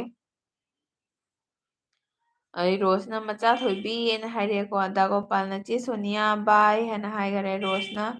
ꯑꯁꯣꯏꯕꯅꯤ ꯍꯣꯏ ꯍꯥꯏꯕꯅꯤ ꯍꯥꯏ ꯑꯣꯀꯦ ꯑꯣꯀꯦ ꯔꯣꯁ ꯆꯤꯆꯦ ꯑꯗꯨꯝ ꯁꯦꯝꯃ ꯁꯦꯝꯃ ꯄꯥꯔꯛꯀꯦ ꯁꯨꯝ ꯀꯣꯃꯦꯟ ꯏꯔꯛꯑꯣ꯫ ꯅꯨꯡꯉꯥꯏꯔꯤꯕꯣ ꯔꯣꯁ ꯀꯨꯏꯔꯦ ꯅꯪꯕꯨ ꯎꯗꯕ꯫ ꯄ꯭ꯔꯦꯅꯥꯗꯣ ꯆꯠꯈ꯭ꯔ ꯃꯥꯜꯂꯦꯅꯦ ꯀꯩꯅꯣ ꯀꯩ ꯍꯥꯏꯕ ꯃꯥ ꯍꯥꯏꯕꯗꯣ ꯀꯦꯃꯣꯐ꯭ꯂꯦꯛ ꯖꯦꯛꯀꯦꯠ ꯂꯤꯠꯀꯦ ꯍꯥꯏꯌꯦ ꯕ꯭ꯂꯨ ꯖꯦꯛꯀꯦꯠ ꯂꯤꯠꯅꯤꯡꯗꯦ ꯍꯥꯏꯌꯦ꯫ ꯑꯗꯨꯏꯗꯤ ꯅꯤꯀꯦꯁꯅ ꯍꯥꯏꯕ ꯏꯆꯦꯗ ꯎꯁꯤꯠꯇꯕ ꯃꯤ ꯂꯩꯕ꯭ꯔꯣ ꯍꯥꯏꯅ ꯍꯥꯏꯌꯦ ꯅꯤꯀꯦꯁ ꯍꯧꯖꯤꯛꯐꯥꯎꯒꯤꯗꯤ ꯂꯩꯇ꯭ꯔꯤ꯫ ꯎꯁꯤꯠꯇꯕ ꯃꯤ ꯍꯧꯖꯤꯛꯐꯥꯎꯒꯤꯗꯤ ꯂꯩꯇ꯭ꯔꯤ ꯂꯩꯇꯕꯁꯨ ꯑꯣꯏꯁꯅꯨꯀꯣ꯫ ꯑꯗꯩꯗꯤ ꯔꯣꯁꯅ ꯍꯥꯏꯕ ꯆꯦ ꯁꯨꯁꯃꯤꯇꯥ ꯆꯥꯛ ꯆꯥꯔꯕꯣ ꯔꯣꯁ ꯆꯤꯆꯦ ꯆꯥꯛ ꯆꯥꯗ꯭ꯔꯤ ꯊꯣꯡꯗ꯭ꯔꯤ ꯑꯦꯜꯕꯤ ꯂꯣꯏꯔꯒ ꯊꯣꯡꯗꯣꯏꯅꯤ ꯅꯪꯗꯤ ꯆꯥꯔꯕꯣ꯫ ꯉꯁꯤ ꯑꯥꯔ ꯖꯦ ꯌꯥꯝ ꯉꯟꯅ ꯆꯠꯈꯤꯅꯦ ꯆꯠꯀꯦꯁꯨ ꯍꯥꯏꯔꯝꯗꯦ꯫ ꯑꯗꯩꯗꯤ ꯃꯆꯥꯊꯣꯏꯕꯤꯅ ꯁꯤꯁ ꯔꯣꯁ ꯇꯧꯈ꯭ꯔꯕꯣ ꯍꯥꯏꯕ, ꯖꯣꯏꯟ ꯇꯧꯈ꯭ꯔꯕ ꯍꯥꯏꯅ ꯍꯥꯏꯅꯤ.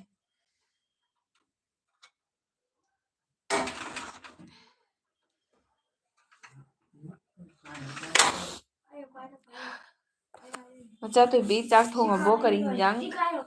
ꯆꯥꯔꯒꯦ? ꯄꯨꯡ 3:30 ꯇꯥꯔꯦ. ꯆꯥꯛ ꯆꯥꯅꯔꯕꯣ? ꯔꯥꯖꯤꯕ ꯚꯥꯏ ꯕ꯭ꯂꯣꯛ 10 ꯂꯥꯏꯛ ꯗꯟ. ꯔꯥꯖꯤꯕ ꯚꯥꯏ ꯍꯥꯏꯁꯦ RJ ꯑꯣꯏꯗꯣꯏ ꯅꯠꯇ꯭ꯔꯥ? RJ ꯑꯩꯅ ꯍꯦꯛꯇ ꯍꯥꯏꯔꯝꯃꯤꯅꯤ ꯅꯪ ꯆꯠꯀꯦ ꯍꯥꯏꯔꯝꯗꯦꯅ. ꯔꯣꯁꯅ ꯇꯧꯔꯕꯅꯤ ꯃꯆꯥꯊꯣꯏꯕꯤ ꯍꯥꯏꯅ ꯍꯥꯏꯕꯀꯣ. ꯑꯗꯩꯗꯤ ꯃꯆꯥꯊꯣꯏꯕꯤꯒꯤ ꯐ꯭ꯔꯦꯟ ꯃꯌꯥꯝ ꯖꯣꯏꯟ ꯇꯧꯅꯔꯦ, ꯐꯔꯦ. ꯑꯗꯩꯗꯤ ꯅꯤꯀꯦꯁꯅ ꯍꯥꯏꯕ, ꯏꯆꯦ ꯑꯩ ꯁꯂꯥꯏ 3 ꯒꯦꯡ ꯃꯦꯝꯕꯔꯅꯤ. ꯑꯣꯀꯦ ꯅꯤꯀꯦꯁ, ꯍꯟꯗꯛꯀꯤ ꯀꯩꯅꯣꯁꯤꯒꯀꯣ ꯀꯩꯅꯣꯕꯨꯗꯤ ꯐꯠꯇꯦ, ꯑꯗꯨ ꯑꯣꯏꯔꯒꯁꯨ ꯑꯩꯈꯣꯏ ꯃꯩꯇꯩ ꯃꯁꯦꯟꯒꯤꯁꯨ ꯌꯥꯝꯅꯕꯨꯗꯤ ꯌꯨꯅꯤꯇꯤ ꯑꯣꯏꯔꯦꯀꯣ. ꯍꯟꯗꯛꯀꯤꯁꯤꯅ ꯊꯧꯗꯣꯛꯁꯤꯅ ꯀꯩꯅꯣ ꯇꯧꯔꯒ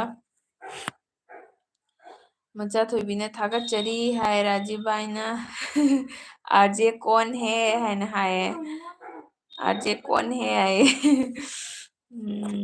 RJ आप हो. RJ नंग नत्रने सिबो.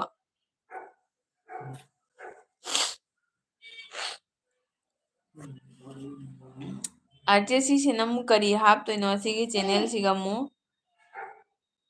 ꯑꯩ ꯆꯪꯉꯒ ꯌꯦꯡꯗ꯭ꯔꯤ. ꯑꯩ ꯄꯨꯡꯈꯥꯏꯃꯨꯛꯀ ꯅꯠꯇ꯭ꯔꯦꯀꯣ. ꯍꯣꯏꯅꯦ ꯄꯨꯡꯈꯥꯏꯃꯨꯛꯇꯪꯒ ꯂꯩꯖꯈꯤꯒꯦ.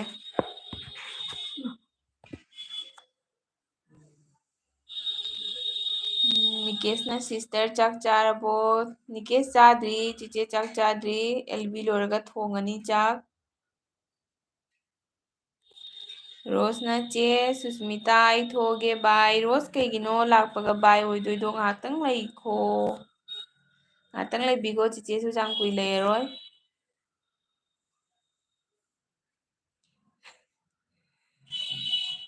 राजीव भाई ने हाइबा आपका लैंग्वेज मुझे मालूम नहीं हाइना हाइगरे.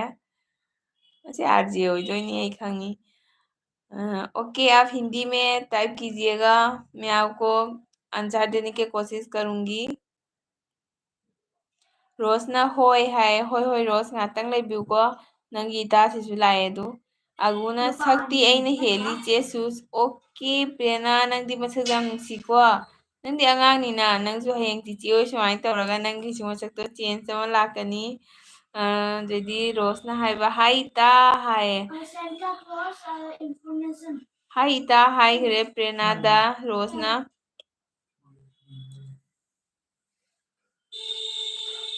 रोज ngasidi dike lakte, dike kuire udaba dike lakte. ꯑꯗꯩꯗꯤ ꯑꯒꯨꯅ ꯍꯥꯏꯕꯀꯣ,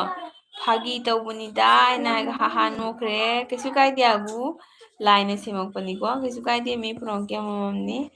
ꯑꯗꯩꯗꯤ ꯅꯤꯀꯦꯁꯅ ꯍꯥꯏꯕ, ꯀꯅꯥ ꯀꯅꯥ ꯁꯥꯞ ꯇꯧꯕꯤꯌꯨ ꯍꯥꯏꯅꯣ ꯍꯥꯏꯌꯦ. ꯀꯅꯥ ꯀꯅꯥ ꯁꯥꯞ ꯇꯧꯕꯤꯌꯨ ꯍꯥꯏꯅꯣ ꯍꯥꯏꯌꯦ. ꯅꯤꯀꯦꯁ ꯌꯦꯡꯉꯨ, ꯑꯅꯧꯕ ꯑꯣꯏꯔꯗꯤ ꯅꯪꯒ ꯖꯣꯏꯟ ꯇꯧꯅꯧ.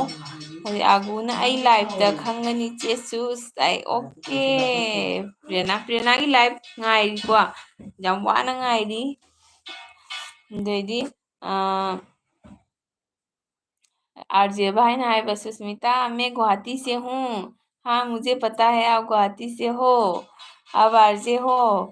दागोपाल हाइबा, सुसीदी चाक चारबो? चाद्री दागोपाल, चाक चाद्री.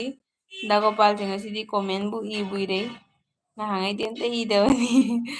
Aguna ay sak uni ay LB da. Okay प्रेरणा चिचे ngꯥꯏꯔꯤꯀꯣ, ꯑꯗꯨꯒꯤꯗꯃꯛꯇ चिचे eagerly waiting ꯇꯧꯔꯤ. ꯑꯩ ꯌꯦꯡꯗꯣ ꯃꯥꯔꯀꯔꯅ ꯈꯣꯠꯆꯟꯕꯁꯦ, ꯑꯩ ꯃꯥꯔꯀꯔꯅ ꯍꯧꯖꯤꯛꯇ ꯕꯣꯔꯗꯇ ꯏꯔꯝꯃꯤꯅꯤ ꯑꯗꯨꯒꯤ ꯈꯣꯠꯈ꯭ꯔꯤꯕꯅꯤ. ꯑꯒꯨꯅ ꯔꯣꯁ ꯑꯩ ꯃꯥꯔꯁꯇ ꯏꯇꯥ ꯍꯥꯏꯅ ꯍꯥꯏꯕ. ꯔꯣꯁ ꯄ꯭ꯔꯦꯔꯅꯥꯁꯦ ꯃꯥꯔꯁꯇ ꯃꯥꯒꯤ ꯐꯦꯁꯁꯦ ꯔꯤꯚꯤꯜ ꯇꯧꯅꯤ ꯍꯥꯏꯌꯦ. ꯑꯗꯩ ꯑꯒꯨꯅ ꯃꯥꯔꯁꯇ ꯂꯥꯏꯚ ꯊꯥꯅꯤ. ꯑꯗꯩꯗꯤ ꯔꯣꯁꯅ ꯍꯥꯏꯕ ꯊꯥꯔꯣꯏꯇꯥ ꯍꯥꯏꯅ ꯍꯥꯏꯈꯔꯦ. ꯅꯤꯀꯦꯁꯅ ꯉꯁꯥꯏ ꯑꯩ ꯂꯥꯏꯚ ꯊꯥꯕꯅꯦ ꯍꯥꯏꯕ. ꯑꯣ ꯅꯤꯀꯦꯁ ꯑꯅꯧꯕ ꯑꯣꯏꯕꯒꯤ ꯈꯪꯅꯗ꯭ꯔꯤꯅꯤꯀꯣ. ꯄꯨꯡ ꯀꯌꯥꯗ ꯊꯥꯏꯅꯣ? ꯃꯊꯪ ꯊꯥꯕꯗ ꯂꯥꯛꯀꯦ. ꯑꯗꯩꯗꯤ ꯑꯒꯨꯅ ꯔꯣꯁ ꯚꯤꯗꯤꯑꯣ ꯑꯃ ꯊꯥꯒꯠꯈꯤꯕꯅꯤ ꯍꯥꯏꯌꯦ. ꯅꯪ ꯃꯁꯝꯗꯣ ꯃꯤꯅ ꯀꯤꯔꯣꯏꯗ꯭ꯔꯅꯦ ꯀꯤꯔꯣꯏꯗ꯭ꯔꯥ ꯅꯪ ꯃꯁꯝꯗꯣ ꯅꯪ ꯃꯁꯝꯗꯣ ꯃꯤ ꯀꯤꯔꯣꯏꯗ꯭ꯔꯥ ꯍꯥꯏꯕ ꯆꯠꯂꯣ ꯑꯥꯗ ꯇꯨ ꯀꯩꯅꯣꯝ ꯊꯣꯛꯂꯛꯑꯦ ꯑꯥꯗ ꯀꯩꯅꯣꯝ ꯊꯣꯛꯂꯛꯑꯦ ꯑꯗꯨ ꯀꯩꯅꯣꯝ ꯊꯣꯛꯂꯛꯑꯦ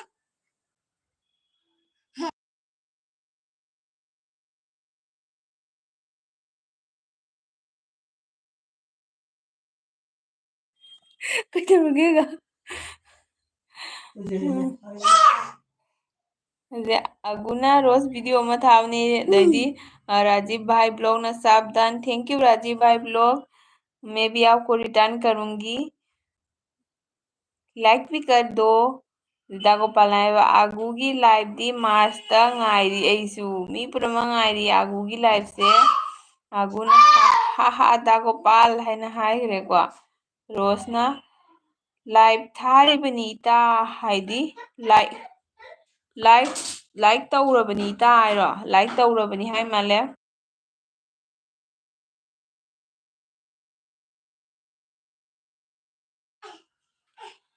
ꯑꯗꯩꯗꯤ राजीव भाई ब्लॉग ꯍꯥꯏꯕ no return okay okay thank you ꯑꯗꯩꯗꯤ ꯑꯒꯨꯅ ꯍꯥꯏꯕ ꯐꯦꯁꯇꯣ ꯍꯦꯛꯇ ꯎꯠꯂꯣꯏꯕ ꯅꯣꯏꯅ ꯀꯣꯃꯦꯟꯇ ꯎꯠꯂꯣ ꯍꯥꯏꯕꯗ ꯎꯠꯀꯅꯤ ꯑꯁ ꯄ꯭ꯔꯦꯅꯥ ꯃꯃꯜ ꯀꯥꯍꯟꯗꯣꯏꯅꯤꯅꯦ ꯈꯔ ꯅꯠꯇ꯭ꯔꯥ ꯃꯃꯜ ꯀꯥꯍꯟꯗꯣꯏꯅꯤ ꯎꯠꯄꯤꯔꯣ ꯎꯠꯄꯤꯔꯣ ꯀꯥꯏꯅ ꯍꯣꯏ ꯍꯣꯏ ꯆꯤꯆꯦꯁꯨ ꯍꯥꯏꯔꯛꯀꯦ ꯅꯪꯒꯤ ꯐꯦꯁꯇꯣ ꯑꯝꯇ ꯌꯦꯡꯖꯒꯦ ꯀꯥꯏꯅꯀꯣ ꯍꯣꯏ ꯍꯣꯏ ꯌꯥꯏ ꯑꯗꯩꯗꯤ ꯃꯆꯥꯊꯣꯏꯕꯤꯅ ब्रो राजीव प्लीज सब मी ब्रो राजीव प्लीज सब मी मचाथोबी ने रिक्वेस्ट किया है राजीव भाई ब्लॉग हो सके तो एक बार सपोर्ट कर दीजिए मचाथोबी मणिपुर कायवाइदगी ओइदोइनो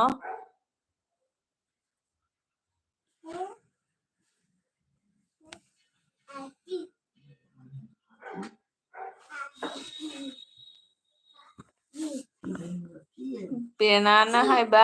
ꯆꯦꯁꯨ ꯀꯩꯅꯣ ꯏꯅꯣ ꯑꯩꯅ ꯁꯤ ꯍꯥꯏꯕꯗ ꯅꯪꯅ ꯍꯥꯏꯗꯣ ꯅꯣꯛꯅꯤꯡꯕ ꯋꯥꯅꯤꯅ ꯅꯪꯅ ꯍꯥꯏꯗꯨꯗꯤ ꯃꯤꯅ ꯎꯠꯂꯣ ꯎꯠꯂꯣ ꯍꯥꯏꯔꯒ ꯎꯠꯀꯅꯤ ꯑꯗꯨꯗꯤ ꯃꯃꯜ ꯀꯥꯍꯜꯂꯤ ꯅꯠꯇ꯭ꯔꯣ ꯈꯔ ꯃꯃꯜ ꯀꯥꯍꯟꯗꯣꯏꯕꯀꯣ ꯌꯥꯏ ꯀꯥꯍꯜꯂꯣ ꯀꯥꯍꯜꯂꯣ ꯑꯗꯩꯗꯤ ꯃꯆꯥꯊꯣꯏꯕꯤꯅ ꯍꯥꯏꯕ ꯀꯩꯔꯥꯎꯗꯒꯤꯅꯤ ꯍꯥꯏꯌꯦ ꯑꯣ ꯀꯩꯔꯥꯎꯗꯒꯤ ꯍꯥꯏꯕꯀꯣ ꯗꯥꯒꯣꯄꯥꯜꯅ ꯀꯗꯥꯏꯗꯒꯤꯅꯣ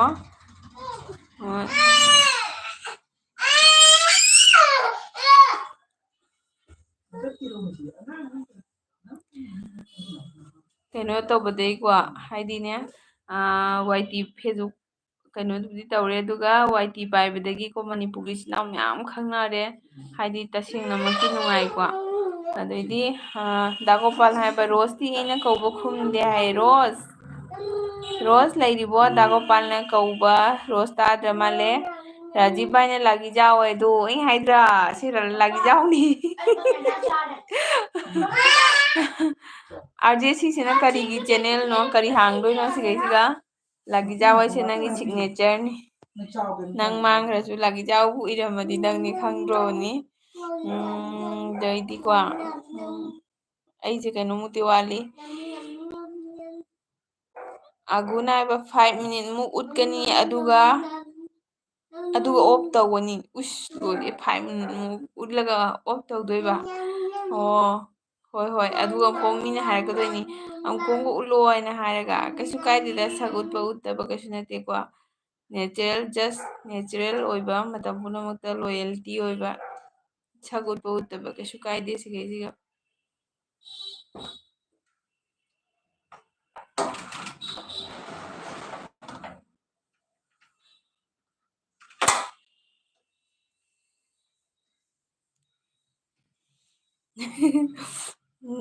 ꯗꯥꯒꯣꯄꯥꯜꯅꯁꯨ ꯈꯪꯉꯦ ꯍꯥꯏꯌꯦ ꯀꯩ ꯍꯥꯏꯕ ꯈꯪꯂꯦ ꯈꯪꯂꯦ ꯔꯥꯖꯤꯕ ꯚꯥꯏ ꯍꯥꯏꯗꯣꯅꯤ ꯑꯥꯔꯖꯦꯅꯤ ꯔꯥꯖꯤꯕ ꯚꯥꯏꯁꯦ ꯑꯩ ꯅꯍꯥꯟ ꯅꯣꯡꯃ ꯀꯅꯥꯅꯣꯝꯒꯤ ꯂꯥꯏꯐꯇꯩ ꯊꯦꯡꯅꯈ꯭ꯔꯦꯕꯀꯣ ꯑꯗꯨꯅꯅꯤ ꯑꯩꯅ ꯐꯥꯏꯁꯦ ꯑꯗꯩꯗꯤ ꯑꯒꯨꯅ ꯍꯥꯏꯕ ꯌꯥꯝ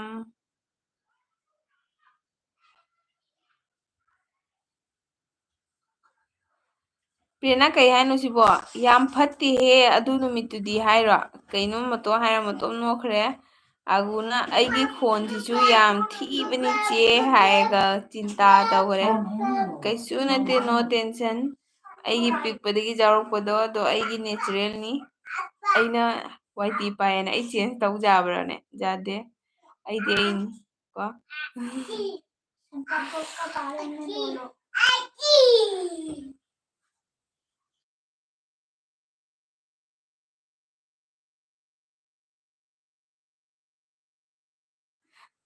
चलो चलो आधा आधा चलो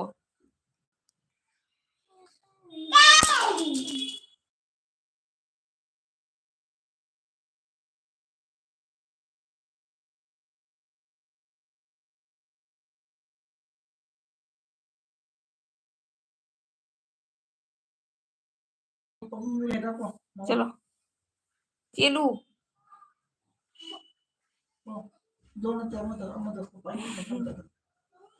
आरजेने sis ay lai hena haye ꯑꯩꯅ ꯈꯜꯂꯤꯅꯦ ꯑꯥꯔꯖꯦꯁꯦ ꯉꯁꯤ ꯀꯩꯒꯤꯅꯣ ꯌꯥꯝ ꯖꯥꯡꯅ ꯆꯠꯈ꯭ꯔꯤꯁꯦ ꯕꯥꯏꯁꯨ ꯍꯥꯏꯔꯝꯗꯦ ꯀꯣꯃꯦꯟꯁꯨ ꯏꯔꯝꯗꯦ ꯍꯥꯏꯅ ꯊꯦꯡꯀ꯭ꯌꯨ ꯑꯃꯨꯛ ꯀꯣꯏꯔꯒ ꯑꯃꯨꯛ ꯂꯥꯛꯄꯒꯤ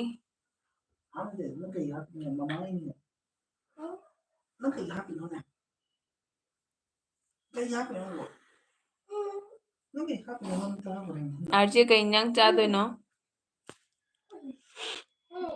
मतमसु जाम जामक्त्रे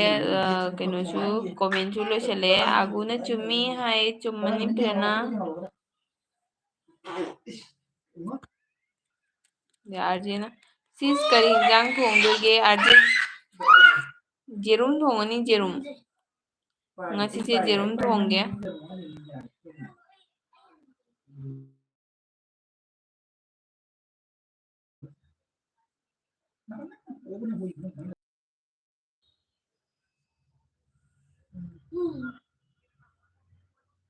दागोपाल नाइबा आगु अइदी नंगी एलबी दा सनग्लास उक्के को होय दागोपाल अखोई ड्रेस का अनौ अनौबा सेलगा प्रेरणा की एलबी से ngaisi मार्च दा प्रेरणा डेट सु हाइरो डेट अमसु फिक्स तौरो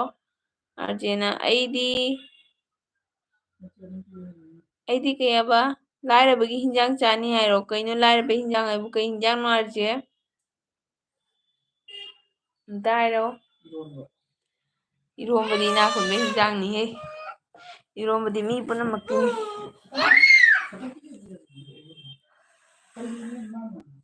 ꯑꯗꯩꯗꯤ ꯗꯥꯒꯣꯄꯥꯜꯅ ꯍꯥꯏꯕ ꯑꯍꯥꯎꯕꯅꯤ ꯕ꯭ꯔꯣ ꯊꯔꯣꯏꯗꯣ ꯍꯥꯏꯅ ꯍꯥꯏꯕ ꯀꯥꯏꯗ ꯊꯔꯣꯏ ꯏꯔꯛꯀꯦ ꯗꯥꯒꯣꯄꯥꯜ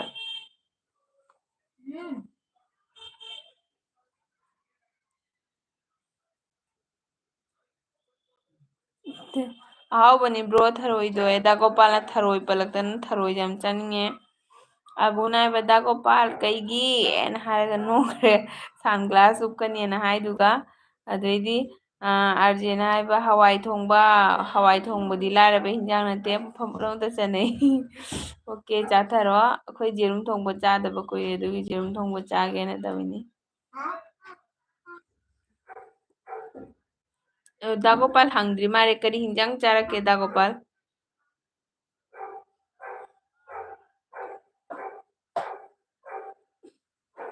ꯗꯥꯒꯣꯄꯥꯜꯅ ꯅꯪꯅ ꯏꯀꯥꯏꯕꯗꯣ ꯑꯗꯨꯒꯤꯅꯤ ꯑꯣꯏꯃꯥ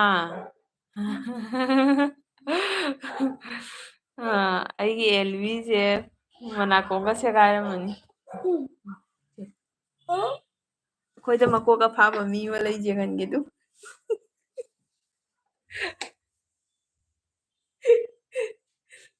ꯑꯗꯨꯒ ꯍꯥꯏ ꯃꯌꯥꯝ ꯇꯧꯔꯣ ꯑꯝꯇ ꯍꯥꯏ ꯃꯌꯥꯝ ꯍꯥꯏꯌꯣ ꯌꯥꯔꯦ ꯆꯣ ꯌꯥꯔꯦ ꯌꯥꯔꯦ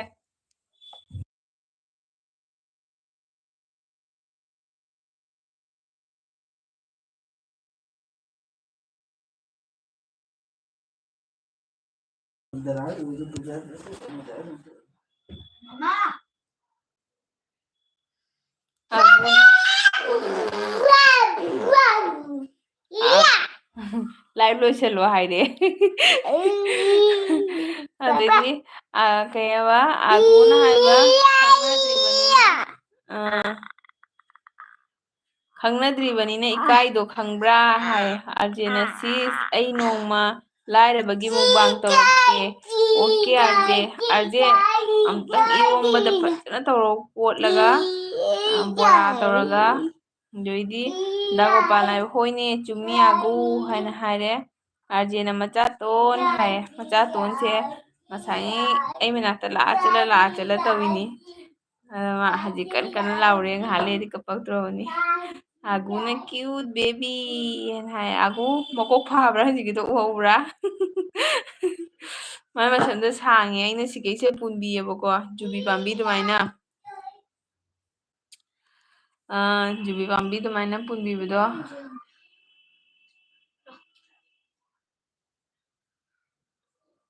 ada chakre agorbati paiba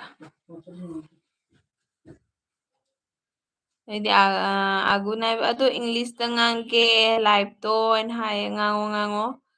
English tengah ngango nang ki channel do kanu toro spoken gi oina hango dumana nang na tutor gi type ta do na fare Dagopal na ai hangam han hai ba Dagopal Manipur gi hangam se yam hawi hai nei ko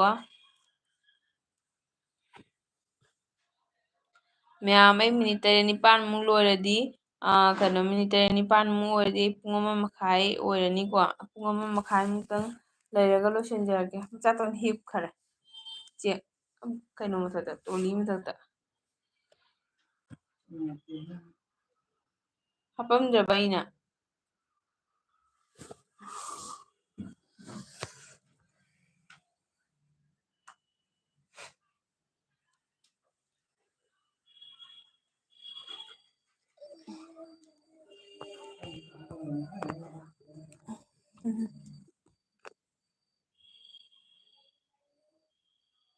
ꯑꯅꯤ ꯍꯥꯞꯄꯕ ꯇꯥꯗ꯭ꯔꯤꯕꯅꯦ ꯑꯣ ꯌꯥꯎꯗ꯭ꯔꯦ ꯑꯗꯨꯒꯤꯅꯤ ꯑꯒꯨꯅ ꯍꯩꯇꯦ ꯑꯩ ꯈꯤꯇꯪ ꯍꯩꯕꯅꯤ ꯍꯥꯏꯌꯦ ꯐꯅ ꯈꯤꯔꯀꯤ ꯍꯥꯡꯕ꯭ꯔꯥ ꯈꯤꯔꯀꯤ ꯍꯥꯡꯕ꯭ꯔꯥ ꯈꯪꯗꯦ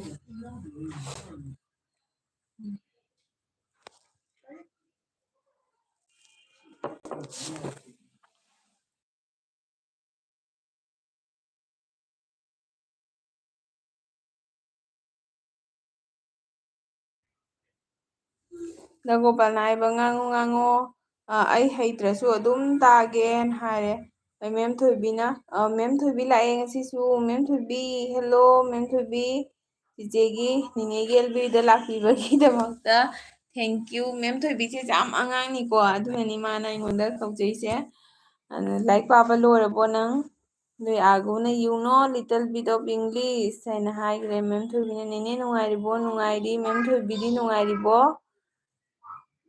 ꯂꯥꯏꯔꯤꯛ ꯇꯧꯕ ꯂꯣꯏꯔꯕꯣ ꯁꯟꯖꯨ ꯈꯥꯏꯗꯦꯝ ꯏꯇꯩꯃ ꯆꯥꯛ ꯆꯥꯔꯕꯣ ꯆꯥꯛ ꯆꯥꯗ꯭ꯔꯤꯌꯦ ꯗꯥ ꯁꯟꯖꯨ ꯅꯨꯡꯉꯥꯏꯔꯤꯕꯣ ꯆꯥꯛ ꯆꯥꯗ꯭ꯔꯤ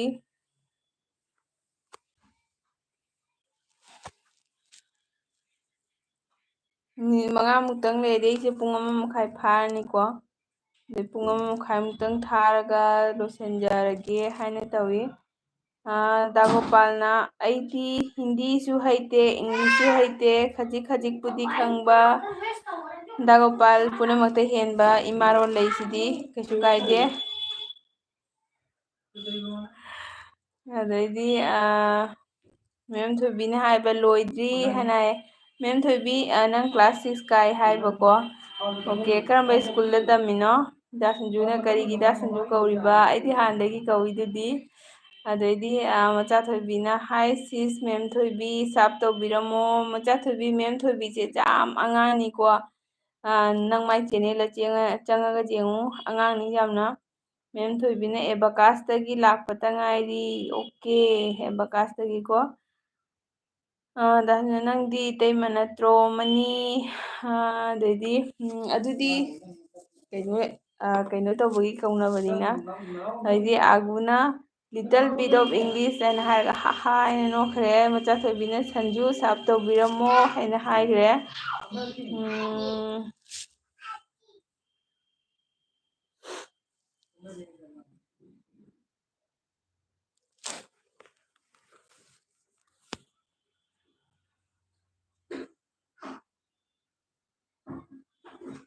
ꯑꯥꯔꯖꯦꯅ ꯑꯣꯟ ꯑꯥꯔꯖꯦ ꯀꯩꯗꯧꯔꯦ ꯊꯕꯛ ꯌꯥꯝ ꯆꯤꯜꯂꯕꯣ?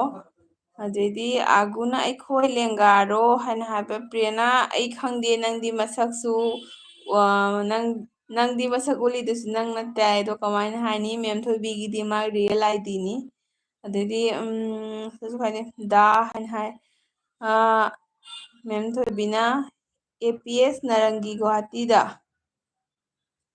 APS ꯅꯔꯪꯒꯤ ꯒꯨꯍꯥꯇꯤꯗ ꯑꯣꯀꯦ ꯃꯦꯝ ꯊꯣꯏꯕꯤ ꯅꯔꯪꯒꯤꯗ ꯑꯩ ꯂꯥꯛꯑꯝꯃꯦꯀꯣ ꯗꯥ ꯁꯟꯖꯨ ꯀꯧꯕ ꯌꯥꯔꯣꯏ ꯍꯥꯏꯈꯔꯦ ꯑꯗꯩꯗꯤ ꯑꯥꯒꯨꯅ ꯀꯩꯅꯣ ꯌꯥꯝ ꯑꯉꯥꯡꯅꯤ ꯍꯥꯏꯗꯥꯏꯅꯦ ꯍꯥꯏꯅ ꯍꯥꯏꯕ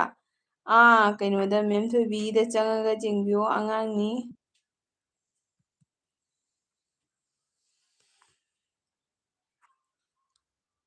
ꯃꯦꯝ ꯊꯣꯏꯕꯤ ꯚꯤꯗꯤꯑꯣꯗꯁꯨ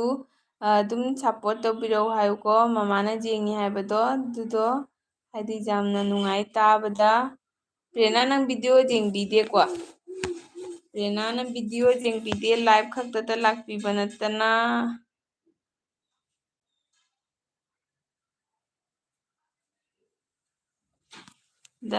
ꯁꯟꯖꯨ ꯈꯥꯏꯗꯦꯝꯅ ꯏꯇꯩꯃ ꯍꯧꯖꯤꯛ ꯀꯔꯤ ꯂꯝꯗ ꯂꯩꯒꯦ ꯑꯩ ꯍꯧꯖꯤꯛ ꯗꯦꯜꯂꯤꯗ ꯂꯩꯌꯦ ꯚꯤꯗꯤꯑꯣꯗꯁꯨ ꯁꯞꯄꯣꯔꯠ ꯇꯧꯕꯤꯌꯨ ꯚꯤꯗꯤꯑꯣ ꯁꯞꯄꯣꯔꯠ ꯇꯧꯕꯤꯗꯕꯩꯅꯤ ꯀꯔꯤ ꯂꯝꯗ ꯂꯩꯒꯦꯅ ꯍꯪꯉꯤꯁꯦ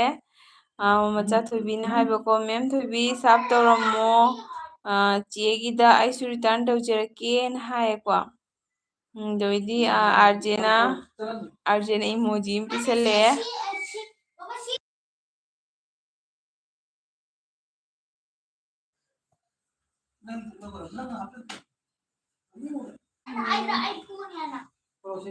ꯗꯥꯒꯣꯄꯥꯜꯅ ꯑꯩꯕꯨꯔꯣ ꯑꯥꯒꯨ ꯍꯥꯏꯅ ꯍꯥꯏꯔꯦ ꯗꯥꯒꯣꯄꯥꯜ ꯃꯊꯪꯒꯤ ꯚꯤꯗꯤꯑꯣꯁꯨ ꯔꯦꯗꯤ ꯇꯧꯕꯤꯔꯣ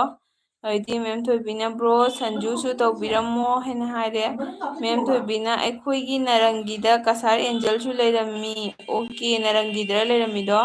ꯑꯩ ꯅꯔꯪꯒꯤ ꯑꯥꯔꯃꯤ ꯀꯦꯝ ꯀ꯭ꯋꯥꯇꯔ ꯃꯅꯨꯡꯗꯨꯒꯁꯨ ꯂꯥꯛꯑꯝꯃꯦꯀꯣ ꯑꯩꯕꯨꯗꯤ ꯕꯦꯡꯛꯇ ꯊꯕꯛ ꯑꯃꯒꯤ ꯂꯥꯛꯑꯝꯕꯅꯤ राफी ने हाय सुष्मिता हेलो राफी वेलकम आपको मेरे एलबी पे आने के लिए thank you please like done कीजिए आगू ने ब्लू पियो दा संजू लाइक अमते तौबियो लाइक अमते तौसनबियो सिलचर थादोꯛꯄ ꯀꯌꯥꯝ ꯀꯨꯏꯔꯦ ꯌꯥꯝ ꯀꯨꯏꯗ꯭ꯔꯤ ꯊꯥ 5-6ꯇ ꯐꯥꯔꯤ ꯄꯨꯡ 1 मखाꯏꯗꯤ ꯐꯥꯗꯣꯔꯦꯀꯣ ꯑꯗꯨꯝ ꯃꯤꯅꯤꯠ 4-5 ꯂꯩꯔꯒ ꯑꯩꯒꯤ ꯂꯥꯏꯐꯁꯦ ꯂꯣꯏꯁꯤꯟꯖꯔꯒꯦ ꯑꯗꯩꯗꯤ ꯁꯟꯖꯨꯅ ꯃꯦꯝ ꯊꯣꯏꯕꯤ ꯍꯥꯏ ꯍꯥꯏꯅ ꯍꯥꯏꯔꯦꯀꯣ ꯔꯥꯐꯤꯅ ꯑꯣꯀꯦ ꯑꯣꯀꯦ ꯑꯣꯀꯦ ꯑꯗꯩꯗꯤ ꯊꯥꯖ ꯂꯥꯛꯑꯦ ꯊꯥꯖ ꯑꯩꯒꯤ ꯂꯥꯏꯐ ꯂꯣꯏꯔꯝꯗꯥꯏꯗ ꯊꯥꯖ ꯂꯥꯛꯄꯤꯔꯦ ꯂꯥꯛꯄꯅ ꯌꯥꯝ ꯅꯨꯡꯉꯥꯏꯔꯦ ꯊꯥꯖ ꯍꯦꯜꯂꯣ ꯊꯥꯖ ꯆꯥꯛ ꯊꯣꯡꯉꯕꯣ ꯑꯗꯩꯗꯤ ꯔꯥꯐꯤꯅ ꯂꯥꯏꯛ ꯗꯟ ꯍꯥꯏꯅ ꯍꯥꯏꯌꯦ ꯊꯦꯡꯀ꯭ꯌꯨ ꯔꯥꯐꯤ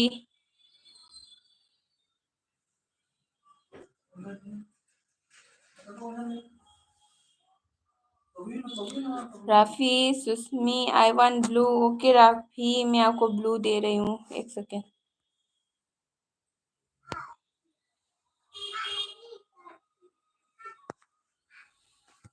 थाजना हौजिक्ता उरिये चे हैन हाइबको ओके थाजा ngahतंग ओइसु लाक्पिबगी याम नुंगाइरे नंगसु नहान थाहौरी नत्रको अइना कनोदा तौरकपदा थाजना चाक चारे चे कई हिंजांग चाइनो थाजा मचा थोइबीने सिस थाजा साफ तौबिरमो हाय मचा थोइबीसे कनो लेयोको तेलहैबा हाइना तेलहैबा मानजले मचा थोइबी ngसाइदगी साफ तौबिरमोन हाइबा वारेको थाजा मचा थोइबीगा जॉइन तौनबियो अमता आगुना ब्लू आगु प्लीज सॉरी इङोंदा ब्लू पीररोय नंग मेसेज इरा जाम डिलीट तौई नंग कई केमोफ्लेक् की जैकेट पामी हाइदाइने नंगबो अदुइदी थाजना होय तौरमगे हनबिरऊ हाय अदुइदी मचा थोइबीना रिटर्न तौजरके मचा थोइबी वीडियोदसु सपोर्ट तौमिनसिको प्लीज थाजा वीडियोदसु सपोर्ट तौबिरऊ मचा थोइबी मगाना साप खोमबदा सिदोरे होय वाबने हेंगिन हाउकी कमेंट तौबा याब्रो कई हाइनी तौबियो सुम ꯑꯗꯩꯗꯤ ꯀꯩꯅꯣ ꯇꯧꯋꯦ ꯀꯣꯃꯦꯟꯗꯤ ꯑꯗꯨꯝ ꯔꯦꯁꯄꯦꯛꯐꯨꯜꯗ ꯆꯨꯝꯅ ꯇꯧꯕꯤꯌꯣ ꯀꯩ ꯍꯥꯏꯗꯣꯏꯅꯣ ꯈꯪꯗ꯭ꯔꯦ ꯑꯩꯁꯨ ꯑꯗꯩꯗꯤ ꯁꯪꯀꯔꯖꯤꯠ ꯂꯥꯛꯑꯦ ꯁꯪꯀꯔꯖꯤꯠ ꯀꯨꯏꯔ ꯃꯇꯨꯡꯗ ꯂꯥꯛꯑꯦ ꯁꯪꯀꯔꯖꯤꯠ ꯅꯨꯡꯉꯥꯏꯔꯤꯕꯣ ꯅꯪꯒꯤ ꯅꯦꯍꯥꯗꯨꯗꯤ ꯄꯨꯔꯛꯇ꯭ꯔꯕꯣ ꯆꯦ ꯁꯨꯁꯃꯤꯇꯥ ꯆꯥꯛ ꯆꯥꯔꯕꯣ ꯎꯗꯕꯁꯨ ꯀꯨꯏꯔꯦ ꯆꯦꯁꯦ ꯍꯣꯏ ꯁꯪꯀꯔꯖꯤꯠ ꯆꯦꯒꯤ ꯚꯤꯗꯤꯑꯣꯗ ꯆꯪꯉꯒ ꯈꯔ ꯈꯔ ꯌꯦꯡꯕꯤꯌꯨꯀꯣ ꯅꯨꯡꯉꯥꯏꯔꯤꯕꯣ ꯅꯪꯕꯣ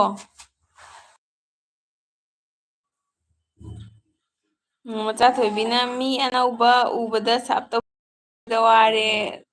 ꯑꯅꯧꯕ ꯑꯩꯈꯣꯏꯗꯤ ꯑꯗꯨꯃꯥꯏꯅ ꯈꯔ ꯍꯥꯏ ꯇꯥꯕꯀꯣ ꯑꯩꯁꯨ ꯌꯥꯝ ꯍꯥꯏꯖꯤꯜꯂꯛꯑꯗꯤ ꯏꯀꯥꯏꯗ ꯑꯩꯗꯤ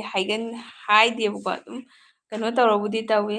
ꯑꯗꯣ ꯑꯥꯒꯨꯅ ꯑꯃꯁꯦ ꯁꯞꯄꯣꯔꯠ ꯇꯧꯒꯦ ꯇꯧꯕꯅꯤ ꯍꯥꯏ ꯑꯗꯨ ꯑꯗꯩ ꯊꯥꯖꯅ ꯍꯥꯏꯕ ꯇꯧꯔꯕꯅꯤ ꯆꯦ आरजेना राफी हाय राफी कैसे हो आप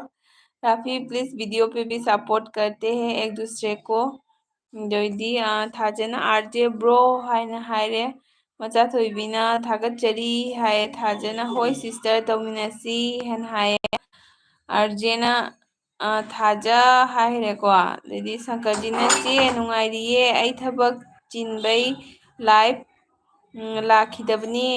ꯉꯁꯤꯗꯩꯗꯤ ꯑꯗꯨꯝ ꯂꯥꯏꯚ ꯂꯥꯛꯑꯅꯤ ꯑꯣꯀꯦ ꯁꯪꯀꯔꯖꯤꯠ ꯅꯪ ꯂꯥꯛꯇꯕꯗꯣ ꯍꯥꯏꯗꯤ ꯅꯍꯥꯟꯗꯩꯅ ꯈꯜꯂꯝꯃꯤꯅꯤꯀꯣ ꯑꯩꯁꯨ ꯆꯦ ꯃꯣꯃꯤꯇꯥꯒꯤ ꯂꯥꯏꯐꯁꯦ ꯍꯟꯗꯛ ꯆꯪꯕ ꯉꯝꯗ꯭ꯔꯦ ꯍꯥꯏꯗꯤ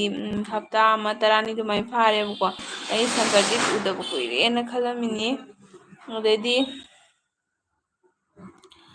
ꯑꯗꯩꯗꯤ ꯔꯥꯐꯤꯅ ꯍꯥꯏ ꯃꯦꯝ ꯊꯣꯏꯕꯤ ꯍꯥꯏꯅ ꯍꯥꯏꯈ꯭ꯔꯦ ꯔꯥꯐꯤꯅ ꯍꯥꯏ ꯃꯦꯝ ꯊꯣꯏꯕꯤ ꯃꯦꯃꯤꯇꯥ ꯑꯣ ꯃꯦꯃꯤꯇꯥ ꯆꯤꯆꯦꯒꯤ ꯂꯥꯏꯐꯇ ꯂꯥꯛꯄꯤꯕꯒꯤ ꯊꯦꯡꯀ꯭ꯌꯨ ꯑꯣ ꯆꯦ ꯍꯥꯏꯅ ꯍꯥꯏ ꯆꯥꯛ ꯊꯣꯡꯉꯕ ꯃꯦꯃꯤꯇꯥ ꯁꯪꯀꯔꯖꯤꯅ ꯅꯦꯍꯥ ꯍꯥꯏꯕ ꯑꯉꯥꯡꯗꯣ ꯆꯩ ꯌꯥꯝ ꯅꯤꯔꯤ ꯑꯩ ꯅꯦꯍꯥ ꯅꯣꯏ ꯑꯅꯤꯒꯤ ꯀꯣꯟꯐ꯭ꯌꯨꯖꯟꯗꯣ ꯆꯥꯡꯅ ꯁꯦꯡꯗꯣꯛꯅꯔꯣꯀꯣ ꯑꯗꯩꯗꯤ ꯀꯩ ꯍꯥꯏꯕ ꯍꯥꯎꯀꯤꯞꯅ ꯂꯥꯟ ꯂꯩꯕꯁꯦ ꯇꯣꯛꯂꯗꯤ ꯅꯨꯡꯉꯥꯏꯈ꯭ꯔꯦ ꯅꯠꯇ꯭ꯔꯒ ꯑꯗꯨꯝ ꯂꯩꯍꯟꯁꯤ ꯍꯥꯏꯔꯣ ꯂꯤꯗꯔꯁꯤꯡꯅ ꯈꯔ ꯈꯟꯃꯤꯟꯅꯁꯦ ꯅꯨꯡꯉꯥꯏꯇꯦ ꯍꯥꯏꯕ ꯎꯝ ꯌꯥꯡꯅ ꯏꯪ ꯇꯞꯄ ꯑꯣꯏꯔꯁꯅꯨ ꯀꯩ ꯍꯥꯏꯗꯣꯏꯅꯣ ꯑꯩꯗꯤ ꯈꯪꯗ꯭ꯔꯦ ꯃꯦꯃꯤꯇꯥꯅ ꯂꯥꯏꯛ ꯗꯟ ꯆꯦ ꯊꯦꯡꯀ꯭ꯌꯨ ꯃꯦꯃꯤꯇꯥ ꯑꯗꯨ ꯑꯥꯔꯖꯦꯅ ꯃꯦꯃꯤꯇꯥ ꯍꯥꯏꯈ꯭ꯔꯦ ꯃꯦꯃꯤꯇꯥ ꯆꯥꯛ ꯊꯣꯡꯉꯕꯣ ꯑꯣ ꯊꯣꯡꯉꯦ ꯍꯥꯏꯕꯀꯣ ꯀꯩ ꯌꯦꯟꯖꯥꯡꯅꯣ ꯃꯦꯃꯤꯇꯥ ꯑꯗꯩꯗꯤ ꯃꯦꯃꯤꯇꯥꯅ ꯕ꯭ꯔꯣ ꯑꯥꯔꯖꯦ ꯍꯥꯏꯅ ꯍꯥꯏꯕ ꯑꯗ ꯑꯒꯨꯅ ꯃꯦꯝꯊꯣꯏꯗꯨ ꯑꯉꯥꯡꯅꯦ ꯑꯩꯒꯤ ꯂꯦꯡꯒꯥꯅꯤ ꯍꯥꯏꯌꯦ ꯃꯦꯝꯊꯣꯏꯗꯤ ꯑꯉꯥꯡꯅꯤ ꯅꯪꯗꯤ ꯈꯪꯗꯦ ꯅꯪꯗꯤ ꯈꯪꯗ꯭ꯔꯦꯀꯣ ꯑꯗꯨꯒ ꯖꯩ ꯁꯪꯀꯔꯖꯤꯠꯅ ꯍꯥꯏꯕ ꯆꯦ ꯆꯥꯛ ꯆꯥꯗ꯭ꯔꯤꯕꯣ ꯍꯥꯏꯌꯦ ꯁꯪꯀꯔꯖꯤꯠ ꯆꯦ ꯆꯥꯛ ꯊꯣꯡꯗ꯭ꯔꯤꯅꯦ ꯆꯤꯆꯦ ꯍꯣꯏ ꯆꯥꯛꯁꯦ ꯄꯨꯡ 9 ꯃꯈꯥꯏ ꯑꯗꯨꯋꯥꯏꯗ ꯆꯥꯏꯗꯣ ꯆꯦ ꯆꯥꯛ ꯊꯣꯡꯗ꯭ꯔꯤ ꯑꯩꯅꯅꯦ ꯑꯩꯒꯤꯁꯦ ꯂꯣꯏꯔꯒ ꯆꯦ ꯃꯣꯃꯤꯇꯥꯒꯤꯗ ꯍꯦꯛꯇ ꯆꯥꯛ ꯊꯣꯡꯕꯒꯤ ꯃꯇꯝ ꯑꯣꯏꯕꯀꯣ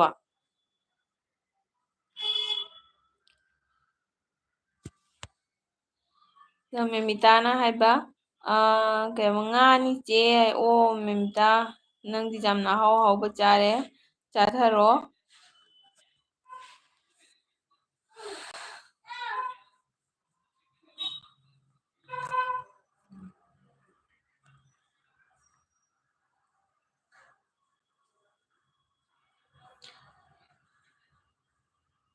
ꯑꯗꯩꯗꯤ ꯁꯪꯀꯔꯖꯤꯠꯅ ꯍꯥꯏꯕꯀꯣ ꯁꯪꯀꯔꯖꯤꯠꯅ ꯀꯩ ꯍꯥꯏꯕ ꯆꯦ ꯄꯨꯡ ꯊꯦꯡꯗ꯭ꯔꯣ ꯆꯥꯛ ꯊꯣꯡꯕꯩ ꯃꯇꯝꯗꯣ ꯍꯥꯏꯅ ꯍꯥꯏꯌꯦ ꯑꯗꯣ ꯁꯪꯀꯔꯖꯤꯠ ꯁꯤꯒꯩꯁꯤꯒ ꯊꯦꯡꯕꯗꯤ ꯊꯦꯡꯅ ꯁꯟꯗꯥ ꯇꯥꯏꯌꯦꯕ ꯊꯦꯡꯅ ꯁꯟꯗꯥ ꯇꯥꯕꯅꯤꯅ ꯄꯨꯡ 8 ꯁ꯭ꯋꯥꯏꯗ ꯃꯝꯃꯦ ꯑꯗꯨꯝ ꯃꯝꯃꯒ ꯉꯥꯏꯍꯥꯛ ꯂꯩꯔꯒ ꯑꯗꯨꯝ ꯑꯉꯥꯡ ꯀꯩꯀꯥ ꯇꯨꯏꯁꯟ ꯍꯜꯂꯒ ꯑꯗꯨꯃꯥꯏꯅ ꯇꯧꯔ ꯊꯣꯡꯉꯤ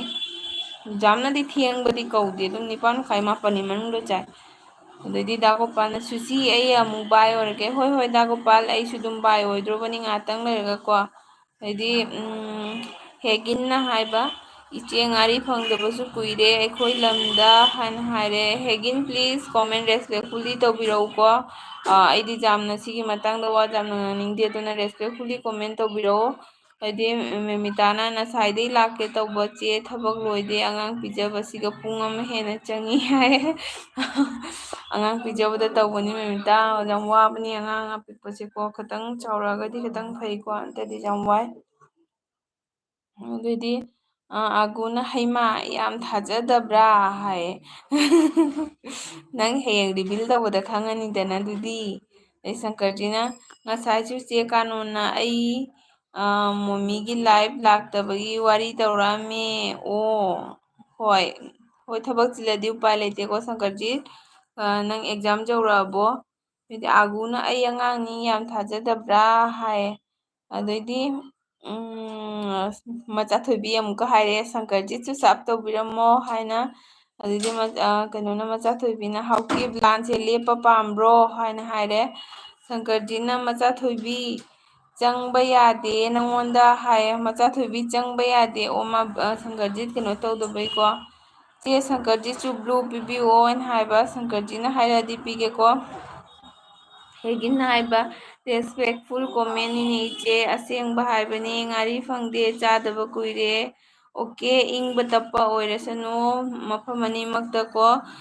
ꯅꯣ ꯍꯦꯇꯔꯁ ꯂꯩꯇꯕ ꯑꯣꯏꯔꯁꯅꯨ ꯃꯐꯝ ꯑꯅꯤꯃꯛꯇ ꯂꯣꯏꯅ ꯒ꯭ꯌꯥꯟ ꯇꯥꯅꯕꯤꯔꯣ ꯑꯗꯨꯑꯣꯏꯗꯤ ꯂꯣꯏ ꯄꯨꯝꯅꯃꯛ ꯐꯪꯉꯅꯤ ꯂꯣꯏ ꯄꯨꯝꯅꯃꯛ ꯍꯔꯥꯎ ꯍꯔꯥꯎꯅ ꯍ꯭ꯌꯨꯃꯦꯅꯤꯇꯤꯗ ꯕꯦꯁ ꯇꯧꯔꯒ ꯍꯤꯡꯃꯤꯟꯅꯅꯕꯀꯣ ꯑꯗꯩꯗꯤ ꯗ ꯁꯟꯖꯨꯅ ꯏꯇꯩꯃ ꯒꯨꯗ ꯅꯥꯏꯠ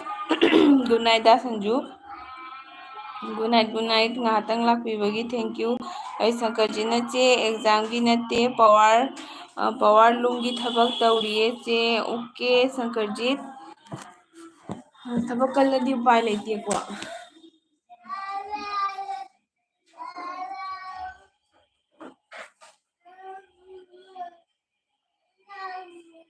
ꯁꯪꯀꯔꯖꯤꯠꯅ ꯆꯦ ꯕ꯭ꯂꯨ ꯄꯤꯔꯛꯑꯣ ꯑꯣꯀꯦ ꯁꯪꯀꯔꯖꯤꯠ ꯑꯝꯇ ꯉꯥꯏꯈꯣꯀꯣ ꯑꯩ ꯄꯤꯔꯛꯀꯦ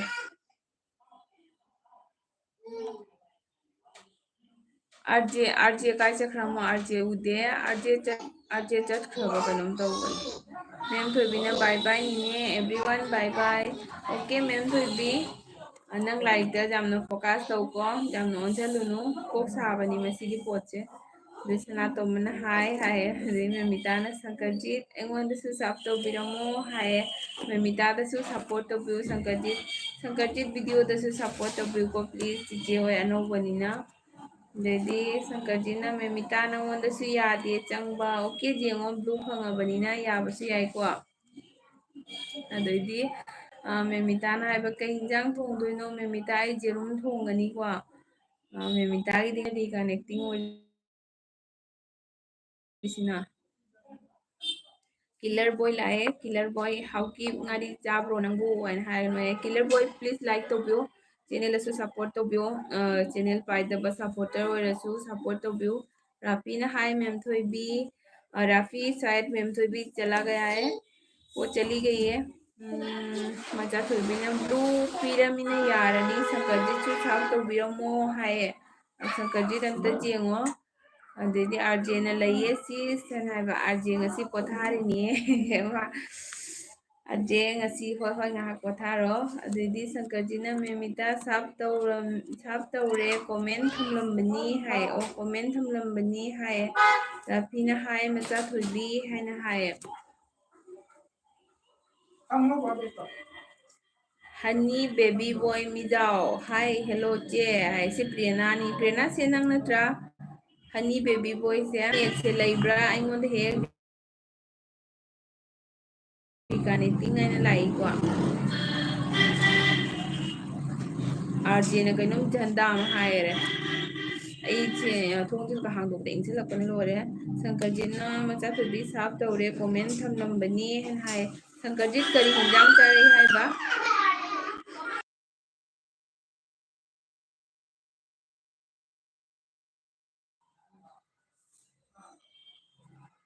ꯃꯆꯥꯊꯣꯏꯕꯤꯅ ꯍꯥꯏꯕ ꯊꯥꯒꯠꯆꯔꯤ ꯁꯪꯀꯔꯖꯤꯠ ꯃꯦꯝꯇꯥꯅ ꯀꯩꯗꯧꯔꯝꯅꯣ ꯈꯪꯗꯦꯅꯦ ꯅꯦꯠ ꯎꯪꯉꯦ ꯑꯥꯔꯖꯦ ꯆꯥꯔꯕꯁꯦ ꯑꯃꯨꯛ ꯅꯦꯠꯁꯦ ꯎꯪ ꯃꯥꯜꯂꯦꯀꯣ ꯍꯅꯤ ꯕꯦꯕꯤ ꯕꯣꯏꯅ ꯀꯩ ꯌꯦꯟꯖꯥꯡ ꯆꯥꯔꯒꯦ ꯏꯆꯦ ꯍꯥꯏꯔꯒ ꯍꯅꯤ ꯑꯩ ꯆꯥꯛ ꯆꯥꯖꯗ꯭ꯔꯤꯀꯣ ꯆꯥꯛ ꯆꯥꯖꯗ꯭ꯔꯤ ꯑꯅꯧꯕ ꯑꯣꯏꯔꯒꯗꯤ ꯆꯦꯅꯦꯜꯗ ꯄ꯭ꯂꯤꯖ ꯁꯞꯄꯣꯔꯠ ꯇꯧꯕꯤꯔꯝꯃꯨ ꯂꯥꯏꯛꯁꯨ ꯇꯧꯁꯟꯕꯤꯌꯨ ꯑꯩꯅ ꯁꯤꯈꯩꯁꯦ ꯄ꯭ꯔꯦꯔꯅꯥ ꯍꯥꯏꯅ ꯈꯣꯏꯖꯥꯎꯕꯁꯦ ꯑꯣꯏ ꯃꯥꯜꯂꯦꯅ ꯈꯜꯂꯨꯔꯦ ꯁꯪꯀꯔꯖꯤꯅ ꯑꯣꯀꯦ ꯃꯆꯥ ꯊꯣꯏꯕꯤ ꯍꯥꯏꯅ ꯍꯥꯏꯌꯦꯀꯣ ꯃꯦꯃꯤꯇꯥꯅ ꯆꯦ ꯅꯦꯠ ꯌꯥꯗ꯭ꯔꯦ ꯃꯦꯃꯤꯇꯥ ꯍꯧꯖꯤꯛ ꯌꯥꯔꯕ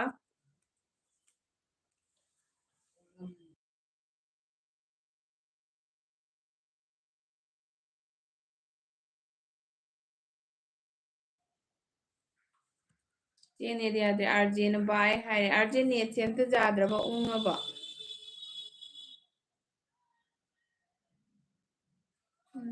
ꯃꯦꯃꯤꯇꯥꯅ ꯌꯥꯔꯦ ꯍꯧꯖꯤꯛ ꯆꯦ ꯍꯥꯏ ꯑꯥꯔꯖꯦ ꯆꯠꯂꯒꯦ ꯍꯥꯏꯔꯣ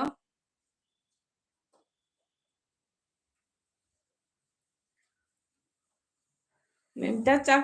ꯇꯣꯛꯑꯕꯣ ꯅꯪꯕꯨ ꯉꯥ ꯊꯣꯡꯕꯗꯣ ꯆꯥꯔꯒ ꯇꯣꯛꯑꯕꯣ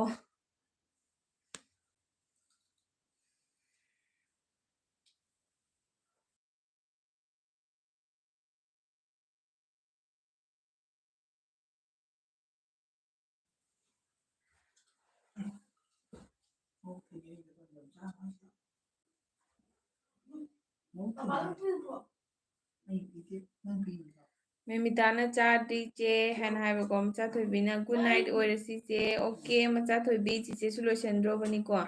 ꯑꯗꯩ ꯃꯦꯃꯤꯇꯥꯅ ꯊꯣꯡꯕꯗꯤ ꯂꯣꯏꯔꯦ ꯍꯥꯏꯅ ꯍꯥꯏꯕ ꯔꯥꯐꯤꯅ ꯌꯥ ꯃꯆꯥꯊꯣꯏꯕी हाइना हाइग्रे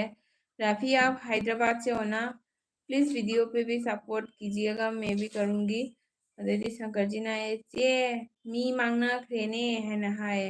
होय शंकर जी चीचे की नेट उंगुबदुगा तोय मारेको शंकर जी लाक्पिउको चीचे की लाइव थाबा उरदी दुम चंगबिरो मचाथोबीने चेगी लोइद्री फाउ लेरगे दुदी हाय मचाथोबी चीचेदगी नंग सब कया फंगे हाइफे जांगदी फंगमनिको हराउबनी दुमाइन तौबसे दो दुमाइन हराउनो फंगबदो हजी हजी खुदक खुदक हन्नरदीने अनसाप ओएबा अदुदनीने नंगोंदा 24 आवर मतुंगदा हल्लु हायु ओइन हाइदो मैम दुदी आइसु ngahtang लेरगा लोइसलगेको ngahtang मिनिट 10 मुक्तंग लेरगा लोइसलगे कइनो तौरगे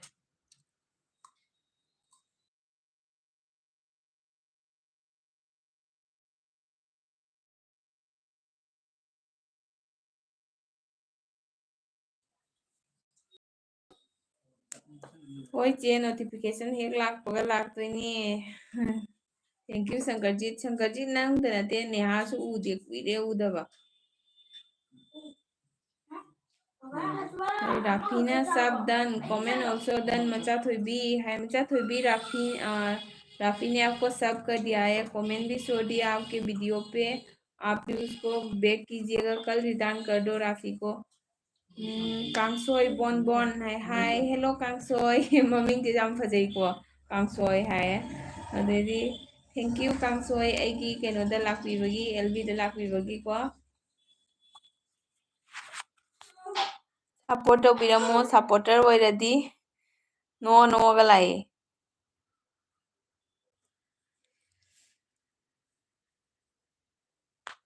मी मांगनागरे अदो ngahtang लेरदी आई लाइव से लोइसनजनबा तौजरगे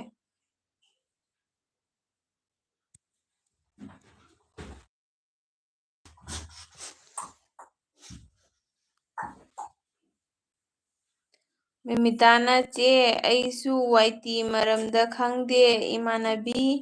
ꯌꯥꯝ ꯇꯤꯟꯅꯕ ꯋꯥꯏꯇꯤ ꯄꯥꯏꯕ 2K ꯁꯕꯁꯀ꯭ꯔꯥꯏꯕ ꯑꯣꯏꯕꯗꯣ ꯍꯪꯕꯗ ꯀꯩꯝ ꯍꯥꯏꯕꯤꯗꯦ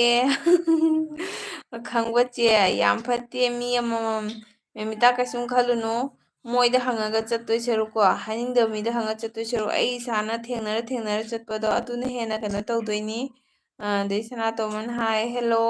ꯀꯥꯡꯁꯣꯏꯅ ꯑꯩ ꯈꯪꯕ꯭ꯔꯣ ꯄ꯭ꯔꯦꯅꯥꯔꯣ ꯀꯥꯡꯁꯣꯏ ꯍꯥꯏꯁꯦ ꯑꯩ ꯈꯪꯗ꯭ꯔꯦꯅꯦ ꯗꯥꯃꯅꯤ ꯑꯣꯏꯗꯣꯏꯔ ꯑꯗꯨꯒ ꯑꯩ ꯈꯪꯗ꯭ꯔꯦ ꯑꯗꯩꯗꯤ ꯔꯥꯐꯤꯅ ꯍꯥꯏ ꯁꯅꯥ ꯍꯥꯏ राफी जी खाना हो गया आपका मेमिताना होय चे हाय मेमिता चीचेꯁꯨ ꯑꯝꯇ ꯈꯪꯗꯦ ꯖꯤꯔꯣꯅꯤ ꯖꯤꯔꯣ ꯀꯩꯁꯨꯝ ꯈꯪꯗꯦ ꯑꯗꯣ ꯇꯧꯔꯒ ꯁꯣꯏꯔꯒ ꯑꯗꯨꯝ ꯍꯥꯏꯗꯤꯀꯣ ꯚꯤꯗꯤꯑꯣ ꯑꯃꯗ ꯁꯣꯏ ꯑꯅꯤꯗ ꯁꯣꯏ ꯇꯧꯔꯒ ꯈꯪꯉꯛꯀꯗꯣꯏꯅꯤ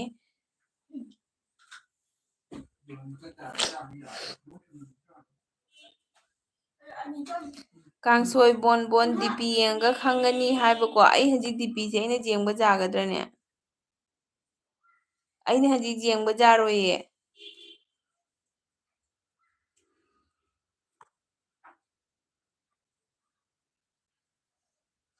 ꯗꯤꯄꯤ ꯌꯦꯡꯒ ꯑꯩ ꯈꯪꯕꯗꯣ ꯑꯩꯅ ꯗꯤꯄꯤ ꯌꯦꯡꯕ ꯌꯥꯔꯣꯏꯀꯣ ꯑꯗꯨꯏꯗꯨꯅ ꯂꯥꯏꯛ ꯇꯧꯁꯟꯕꯤꯌꯨ ꯄ꯭ꯂꯤꯖ ꯑꯗꯨꯒ ꯃꯦꯃꯤꯇꯥꯅ ꯍꯥꯏ ꯀꯥꯡꯁꯣꯏ ꯍꯥꯏ ꯃꯃꯤꯡꯁꯦ ꯌꯥꯝ ꯅꯥꯜꯂꯤꯀꯣ ꯑꯗꯩꯗꯤ ꯀꯩꯕ ꯃꯦꯃꯤꯇꯥꯅ ꯍꯣꯏꯅꯦ ꯆꯦ ꯍꯥꯏ ꯑꯦꯜꯕꯤꯁꯦ ꯑꯩꯁꯨ ꯂꯣꯏꯅꯤꯡꯉꯛꯑꯦꯀꯣ ꯉꯥꯛꯇꯪꯒ ꯂꯩꯔꯒ ꯂꯣꯏꯁꯤꯟꯖꯔꯒꯦ ꯃꯤꯅꯤꯠ 10ꯃꯨꯛꯇꯪ ꯂꯩꯔꯒ ꯃꯦꯃꯤꯇꯥ ꯆꯦ ꯑꯩꯗꯤ ꯐꯦꯃꯤꯂꯤꯅꯁꯨ ꯁꯞꯄꯣꯔꯠ ꯇꯧꯕꯤꯗꯦ ꯐꯦꯃꯤꯂꯤ ꯍꯥꯏꯁꯦ ꯃꯦꯃꯤꯇꯥ ꯍꯥꯏꯗꯤ ꯑꯍꯟꯁꯤꯡꯂꯣ ꯅꯠꯇ꯭ꯔꯒ ꯅꯪꯒꯤ ꯍꯁꯕꯦꯟꯂꯣ ꯁꯨꯝ ꯇꯞ ꯇꯞꯅ ꯇꯧꯋꯣ ꯍꯧꯒꯠꯂꯛꯄꯗ ꯀꯅꯥꯁꯨ ꯁꯞꯄꯣꯔꯠ ꯇꯧꯗꯕꯅꯤ ꯇꯞ ꯇꯞꯅ ꯏꯇꯣꯝꯇ ꯆꯠꯀꯗꯅꯤ ꯃꯌꯥ ꯄꯦꯕꯝ ꯆꯦ ꯆꯥꯛ ꯆꯥꯔꯕꯣ ꯃꯌꯥ ꯆꯤꯆꯦ ꯆꯥꯛ ꯆꯥꯗ꯭ꯔꯤ ꯃꯌꯥꯗꯤ ꯆꯥꯔꯕꯣ ꯊꯦꯡꯀ꯭ꯌꯨ ꯆꯤꯆꯦꯒꯤ ꯑꯦꯜꯕꯤꯗ ꯆꯪꯕꯤꯔꯛꯄꯒꯤ ꯂꯥꯏꯛꯁꯨ ꯇꯧꯕꯤꯌꯨꯀꯣ ꯆꯪꯉꯛꯑꯕꯅꯤꯅ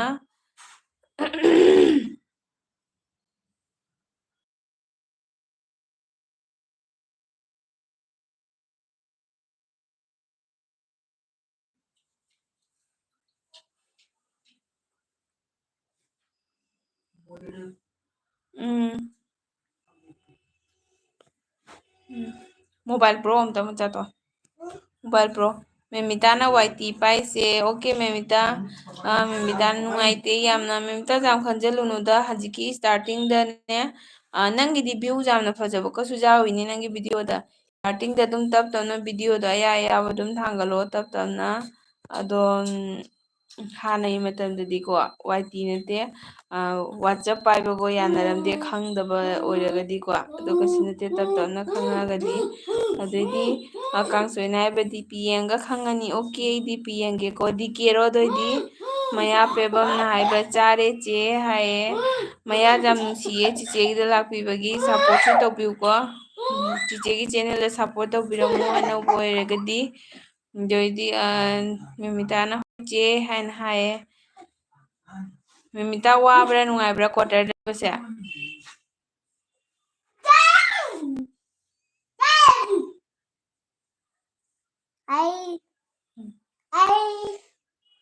ꯃꯌꯥꯅ ꯆꯦ ꯍꯥꯏꯅ ꯍꯥꯏꯌꯦꯀꯣ ꯌꯥꯝ ꯅꯨꯡꯉꯥꯏ ꯏꯆꯤꯟ ꯏꯅꯥꯎ ꯃꯌꯥꯝ ꯐꯪꯅꯕꯁꯦ ꯌꯥꯝ ꯁꯥꯊꯤꯅ ꯅꯨꯡꯉꯥꯏꯀꯣ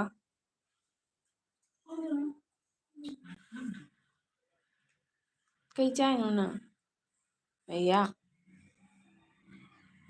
ꯃꯔꯨꯗꯣ ꯂꯪꯊꯣꯛꯎ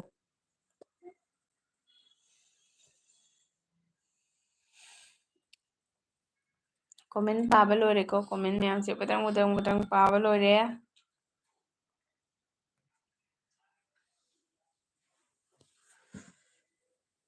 ꯃꯤꯅꯤꯠ 10ꯇꯪ ꯂꯩꯔꯗꯤ ꯄꯨꯡ 2 ꯆꯞ ꯆꯥꯅ ꯐꯥꯔꯅꯤꯀꯣ ꯃꯌꯥꯝ ꯑꯗꯣ ꯃꯤꯅꯤꯠ 10 ꯈꯤꯇꯪ ꯂꯩꯖꯔꯒ ꯑꯩ ꯂꯣꯏꯁꯤꯟꯖꯔꯒꯦ ꯑꯩꯒꯤ ꯑꯍꯥꯟꯕ ꯀꯩꯅꯣ ꯑꯣꯏꯗꯣꯏꯅꯤ ꯁꯤ ꯑꯍꯥꯟꯕ ꯂꯥꯏꯚ ꯏꯁꯇ꯭ꯔꯤꯝ ꯑꯣꯏꯗꯣꯏꯅꯤ ꯑꯩꯅ ꯄꯨꯡ 2 ꯊꯥꯕꯁꯦ ꯑꯩ ꯅꯍꯥꯟꯉꯩꯗꯤ ꯄꯨꯡꯈꯥꯏ ꯑꯃꯒꯨꯝꯕ ꯊꯥꯏꯌꯦꯕꯀꯣ ꯀꯥꯡꯁꯣꯏ ꯕꯣꯟꯕꯣꯟ ꯉꯥꯏꯍꯥꯛꯀꯤ ꯃꯥꯡꯗ ꯑꯩ ꯁꯛ ꯌꯦꯡꯒꯦ ꯍꯥꯏꯗꯥꯏꯅꯦ ꯄ꯭ꯔꯦꯅꯥꯅꯤꯗꯣꯏꯗꯤ ꯄ꯭ꯔꯦꯅꯥ ꯅꯠꯇ꯭ꯔꯣ ꯑꯩ ꯁꯛ ꯌꯦꯡꯒꯦ ꯍꯥꯏꯒꯤꯗꯣ ꯄ꯭ꯔꯦꯅꯥ ꯑꯣꯏꯗꯣꯏꯅꯤ ꯄ꯭ꯔꯦꯅꯥꯁꯤ ꯁꯤꯒꯁꯨ ꯑꯃ ꯂꯩꯔꯝꯃꯤ ꯁꯤ ꯎꯕ꯭ꯔꯁꯦ ꯑꯗꯩꯗꯤ ꯃꯦꯃꯤꯇꯥꯅ ꯀꯩ ꯏꯟꯖꯥꯡ ꯊꯣꯡꯅꯤ ꯆꯦ ꯃꯦꯃꯤꯇꯥ ꯆꯤꯆꯦ ꯖꯦꯔꯨꯝ ꯊꯣꯡꯉꯅꯤ ꯅꯪꯕꯨ ꯀ꯭ꯋꯥꯇꯔꯗ ꯂꯩꯕ ꯅꯨꯡꯉꯥꯏꯕ꯭ꯔꯣ ꯑꯦꯛꯁꯄꯤꯔꯤꯌꯦꯟꯁ ꯀꯃꯥꯏꯅ ꯇꯧꯒꯦ ꯆꯤꯆꯦ ꯍꯣꯏꯗ ꯀꯣꯏꯔꯛꯎꯀꯣ ꯅꯣꯡꯃ ꯄꯥꯎ ꯐꯥꯎꯅꯔꯒ ꯅꯣꯡꯃ ꯀꯣꯏꯅꯁꯤꯀꯣ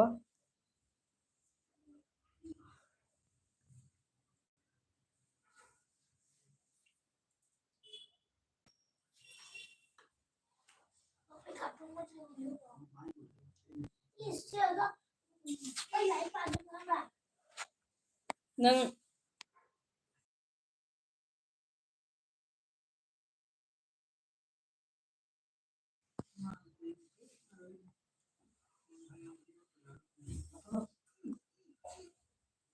ꯃꯌꯥꯝ ꯀꯣꯃꯦꯟ ꯇꯧꯕꯤꯔꯣ ꯋꯥꯔꯁꯨ ꯋꯥꯅ ꯃꯤꯅꯤꯠ 9ꯇꯪ ꯉꯥꯏꯔꯦꯀꯣ ꯃꯤꯅꯤꯠ 9ꯇꯪ ꯁꯞꯄꯣꯔꯠ ꯇꯧꯕꯤꯌꯨ ꯑꯗꯨꯒ ꯂꯣꯏꯁꯤꯟꯖꯔꯒꯦ ꯑꯩꯒꯤ ꯑꯦꯜꯕꯤꯁꯦ ꯉꯁꯤꯒꯤ ꯑꯣꯏꯅ ꯑꯩꯒꯤ ꯑꯍꯥꯟꯕ ꯑꯦꯜꯕꯤꯅꯤ ꯑꯩꯅ 2 ꯑꯋꯥꯔꯁ ꯊꯥꯕ ꯃꯄꯨꯡ ꯐꯥꯍꯟꯕꯤꯌꯨꯀꯣ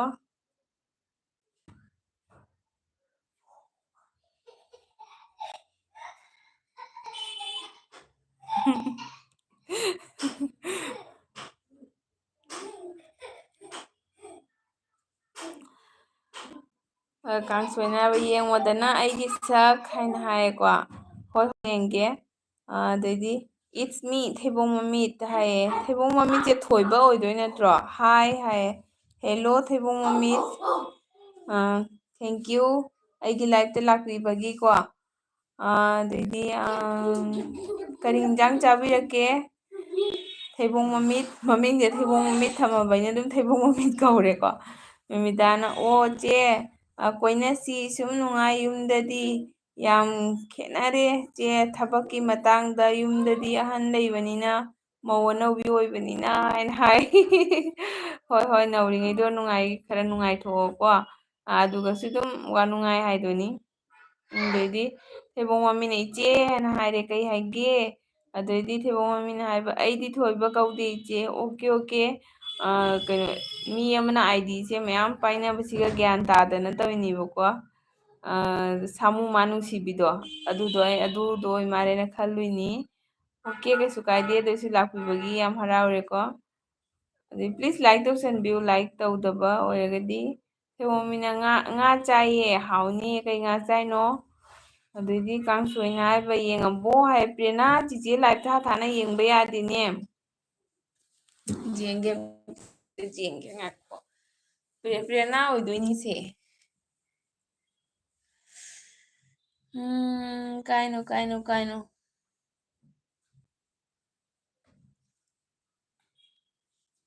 ꯄ꯭ꯔꯦꯔꯅꯥꯅꯤꯁꯦ ꯄ꯭ꯔꯦꯔꯅꯥ ꯑꯣꯏꯔꯝꯃꯦ ꯑꯩ ꯌꯦꯡꯉꯦ꯫ ꯄ꯭ꯔꯦꯔꯅꯥ ꯅꯪꯒꯤ ꯑꯥꯏꯗꯤ ꯁꯨꯛ ꯌꯥꯝ ꯃꯌꯥꯝꯁꯦ ꯀꯩꯗꯧꯗꯣꯏꯅꯣ ꯅꯪ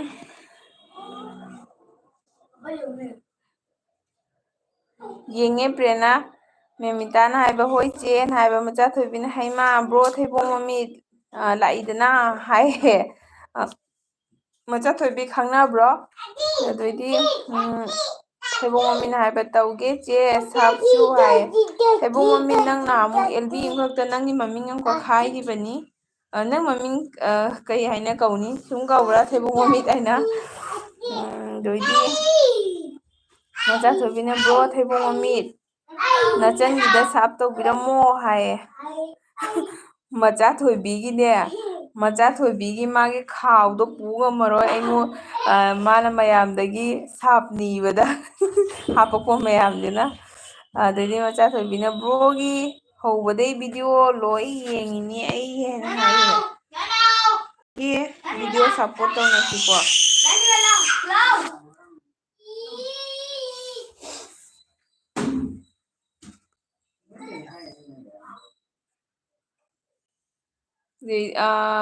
ꯊꯩꯕꯣꯡ ꯃꯃꯤꯠꯅ ꯍꯥꯏꯕ ꯃꯆꯥꯊꯣꯏꯕꯤ ꯇꯧꯒꯦ ꯁꯤꯁ ꯍꯥꯏꯌꯦ ꯃꯆꯥꯊꯣꯏꯕꯤꯅ ꯊꯦꯡꯀ꯭ꯌꯨ ꯕ꯭ꯔꯣ ꯍꯥꯏꯅ ꯍꯥꯏꯔꯦ ꯍꯥꯏꯔꯦ ꯑꯗꯣ ꯄ꯭ꯔꯕꯤꯟ ꯀꯧꯏ ꯍꯣꯏ ꯄ꯭ꯔꯕꯤꯟ ꯀꯧꯏꯀꯣ ꯄ꯭ꯔꯕꯤꯟ ꯀꯧꯒꯦ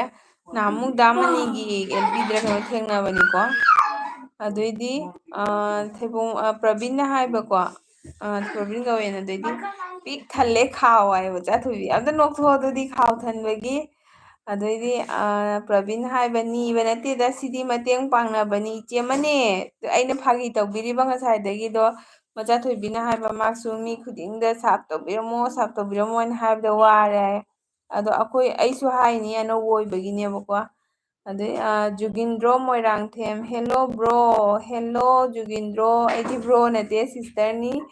ꯑꯗꯩꯗꯤ ꯀꯥꯡꯁꯣꯏꯅ ꯍꯥꯏꯈꯣꯗꯅ ꯅꯨꯄꯥ ꯍꯥꯏꯈꯣ ꯑꯩꯕꯨ ꯊꯥꯖꯗꯕ ꯍꯥꯏꯅ ꯁꯥꯎꯈ꯭ꯔꯦ ꯑꯗꯩꯗꯤ ꯃꯆꯥꯊꯣꯏꯕꯤꯅ ꯍꯥꯏꯕ ꯕ꯭ꯔꯣ ꯊꯩꯕꯣꯡ ꯃꯃꯤꯠꯁꯦ ꯑꯅꯩꯕ ꯃꯤꯅꯦ ꯄꯣꯡꯁꯨ ꯄꯣꯡꯊꯣꯛꯇꯦ ꯅꯨꯡꯁꯤꯌꯦ ꯏꯅꯝꯃꯗꯨꯁꯨ ꯅꯨꯡꯁꯤꯕꯅꯦꯅ ꯍꯥꯏ ꯑꯣꯀꯦ ꯄ꯭ꯔꯕꯤꯟ ꯆꯤꯆꯦꯁꯨ ꯌꯦꯡꯉꯛꯀꯦꯀꯣ ꯚꯤꯗꯤꯑꯣ ꯌꯦꯡꯉꯛꯀꯦ ꯑꯩ ꯌꯦꯡꯗ꯭ꯔꯤ ꯅꯍꯥꯟꯗꯒꯤ ꯑꯩ ꯌꯦꯡꯉꯛꯀꯦ ꯚꯤꯗꯤꯑꯣꯗꯁꯨ ꯁꯞꯄꯣꯔꯠ ꯇꯧꯅꯁꯤꯀꯣ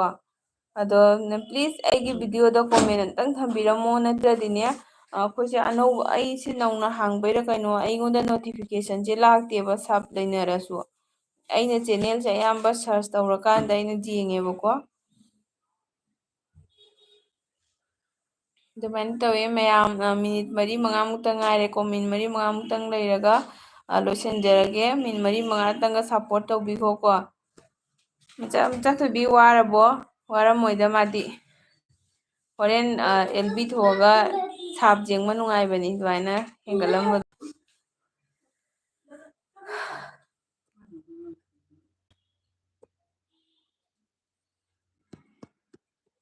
ꯄꯨꯡ 2 ꯐꯥꯗꯣꯔꯦ ꯃꯌꯥꯝ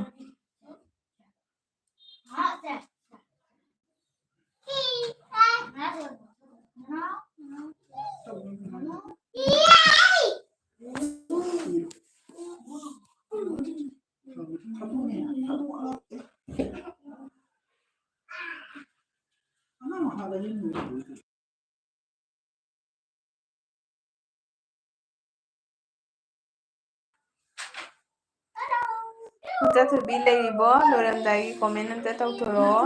3 ꯃꯤꯅꯤꯠꯃꯨꯛ ꯂꯣꯏꯔꯦ ꯂꯩꯔꯒ ꯄꯨꯡ 2 ꯆꯞ ꯆꯥꯅ ꯐꯥꯔꯅꯤꯀꯣ ꯄꯨꯡ 2 ꯑꯗꯨ ꯂꯣꯏꯕꯒ ꯑꯩ ꯑꯗꯨꯝ ꯂꯣꯏꯁꯤꯟꯖꯔꯒꯦ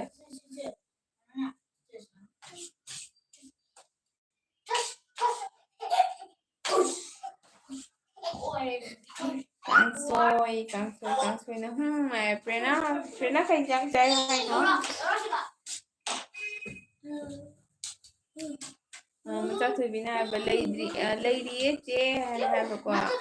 ꯊꯦꯡꯀ꯭ꯌꯨ ꯃꯆꯥꯊꯣꯏꯕꯤ ꯆꯤꯆꯦꯒꯤ ꯂꯥꯏꯐꯇ ꯌꯥꯝ ꯀꯨꯏꯅ ꯁꯞꯄꯣꯔꯠ ꯇꯧꯕꯤꯔꯦꯀꯣ ꯌꯥꯝ ꯅꯨꯡꯉꯥꯏꯔꯦ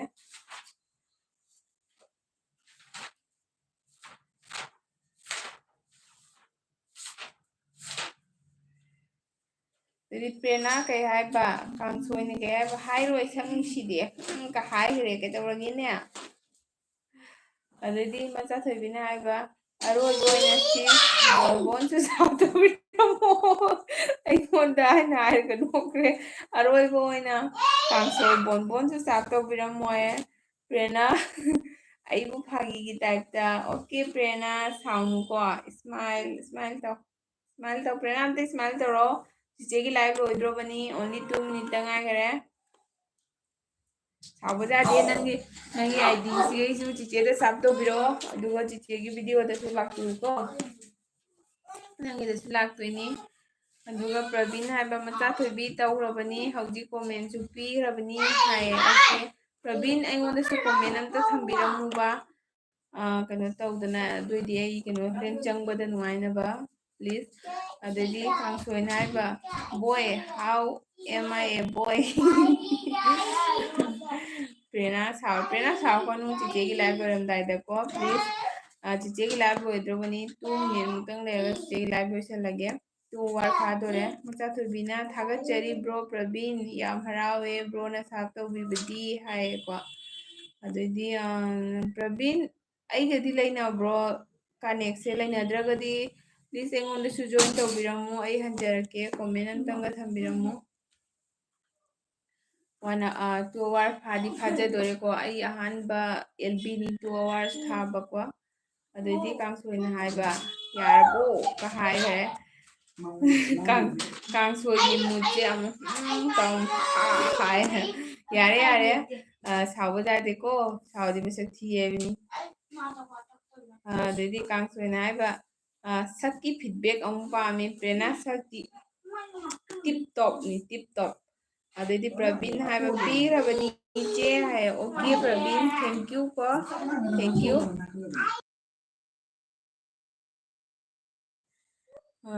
ꯊꯦꯡꯀ꯭ꯌꯨ ꯄ꯭ꯔꯕꯤꯟ ꯆꯤꯆꯦꯒꯤ ꯂꯥꯏꯐꯇ ꯂꯥꯛꯄꯤꯕꯒꯤ ꯑꯩ ꯄꯨꯡ 2 ꯆꯞ ꯆꯥꯅ ꯐꯥꯔꯦꯀꯣ ꯑꯗꯩꯗꯤ ꯀꯥꯡꯁꯣꯏꯅ ꯑꯩ ꯁꯛ ꯍꯥꯏꯔꯛꯑꯣ ꯍꯥꯏꯔꯒ ꯑꯗꯨꯅꯤ ꯍꯥꯏꯁꯦ ꯄ꯭ꯔꯦꯔꯅꯥ ꯅꯪꯒꯤ ꯁꯛꯅꯤ ꯍꯥꯏꯁꯦ ꯇꯤꯞ ꯇꯣꯞꯅꯤ ꯍꯥꯏꯁꯦ ꯌꯥꯝ ꯅꯨꯡꯁꯤ ꯄ꯭ꯔꯦꯔꯅꯥꯒꯤ ꯃꯁꯛ ꯃꯆꯥꯊꯣꯏꯕꯤꯅ 55K ꯃꯊꯛꯇ ꯂꯩꯔꯕꯅꯤ ꯕ꯭ꯔꯣ ꯄ꯭ꯔꯕꯤꯟꯁꯦ ꯑꯗꯨꯕꯨ ꯐꯣꯡꯗꯣꯛꯇꯦ ꯀꯩꯁꯨ ꯑꯣ ꯃꯥꯏ ꯒꯣꯗ ꯄ꯭ꯔꯕꯤꯟꯗꯨꯗꯤ ꯌꯥꯝ ꯊꯤꯅ ꯍꯔꯥꯎꯋꯦꯀꯣ ꯊꯦꯡꯀ꯭ꯌꯨ ꯑꯗꯩꯗꯤ ꯍꯥꯏꯗꯤ ꯑꯗꯨꯃꯥꯏꯅꯅꯦ ꯑꯗꯨꯃꯥꯏꯅ ꯇꯧꯕ ꯊꯦꯡꯅꯩ ꯆꯦꯅꯦꯜ ꯆꯥꯎꯕ ꯃꯆꯥꯊꯣꯏꯕꯤ ꯑꯩꯅ ꯍꯥꯏꯕꯗꯣ ꯑꯗꯨꯃꯥꯏꯅꯅꯦ ꯆꯦꯅꯦꯜ ꯆꯥꯎꯅ ꯄꯥꯔꯁꯨ ꯐꯣꯡꯗꯣꯛꯇꯕ ꯃꯤ ꯊꯦꯡꯅꯩꯀꯣ ꯑꯗꯣ ꯑꯗꯨꯝ ꯏꯄꯤꯛ ꯄꯤꯛꯅ ꯄꯥꯏꯔꯁꯨꯅꯦ ꯏꯄꯣꯡ ꯄꯣꯡꯕꯁꯨ ꯃꯌꯥꯝ ꯊꯦꯡꯅꯩꯌꯦꯕꯀꯣ ꯊꯦꯡꯀ꯭ꯌꯨ ꯄ꯭ꯔꯕꯤꯟꯗꯨꯗꯤ ꯌꯥꯝꯅ ꯆꯥꯎꯔꯝꯃꯦ ꯆꯦꯅꯦꯜꯀꯣ ꯑꯩ ꯈꯪꯖꯗꯦ ꯑꯗꯨ ꯃꯌꯥꯝ ꯑꯩꯒꯤꯁꯦ ꯄꯨꯔꯥ 2 ꯑꯋꯥꯔꯁ ꯐꯥꯔꯦ ꯂꯥꯏꯐꯁꯦ ꯂꯣꯏꯁꯟꯅꯕꯇꯧꯔꯁꯤꯔꯥ ꯑꯝꯇ ꯍꯥꯏꯕꯤꯔꯛꯑꯣ ꯃꯌꯥꯝ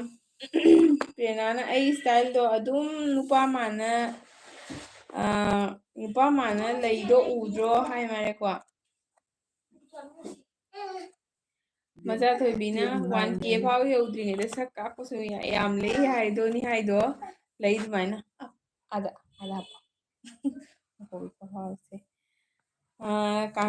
ꯄ꯭ꯔꯦꯔꯅꯥꯅ ꯍꯥꯏꯕ ꯅꯨꯄꯥ ꯃꯥꯅ ꯂꯩꯇ꯭ꯔꯣ ꯄ꯭ꯔꯦꯔꯅꯥ ꯅꯪꯅ ꯍꯥꯞꯄꯤꯕ DPꯁꯦ ꯅꯪꯃꯛ ꯑꯣꯏꯔꯝꯃꯒꯗꯤ ꯅꯪꯅ ꯐꯦꯛ ꯑꯣꯏꯔꯝꯗ꯭ꯔꯒꯗꯤ ꯅꯪ ꯃꯁꯛ ꯈꯨꯅꯨꯡꯁꯤꯅꯦ ꯆꯤꯆꯦꯅ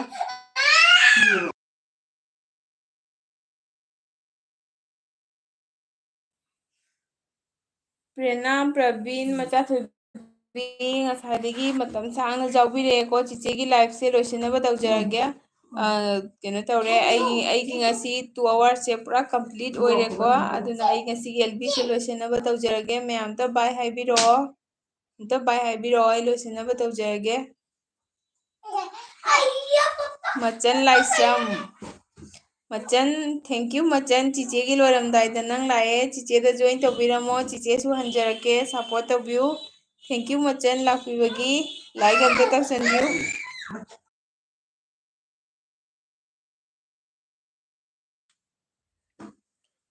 प्रेरणा प्रेरणा प्लीज कमेंट स्टॉप तौबीरो चीचे लोसनजरगे को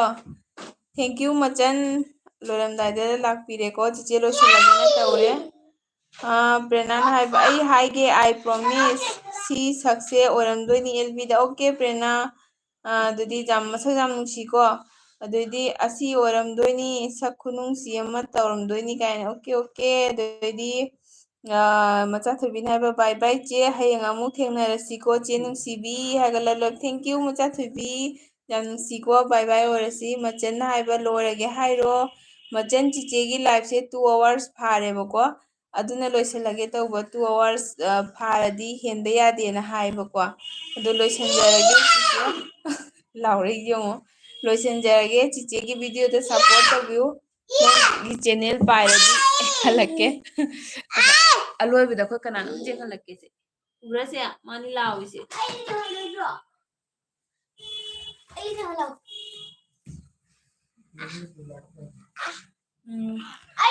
बाय मैम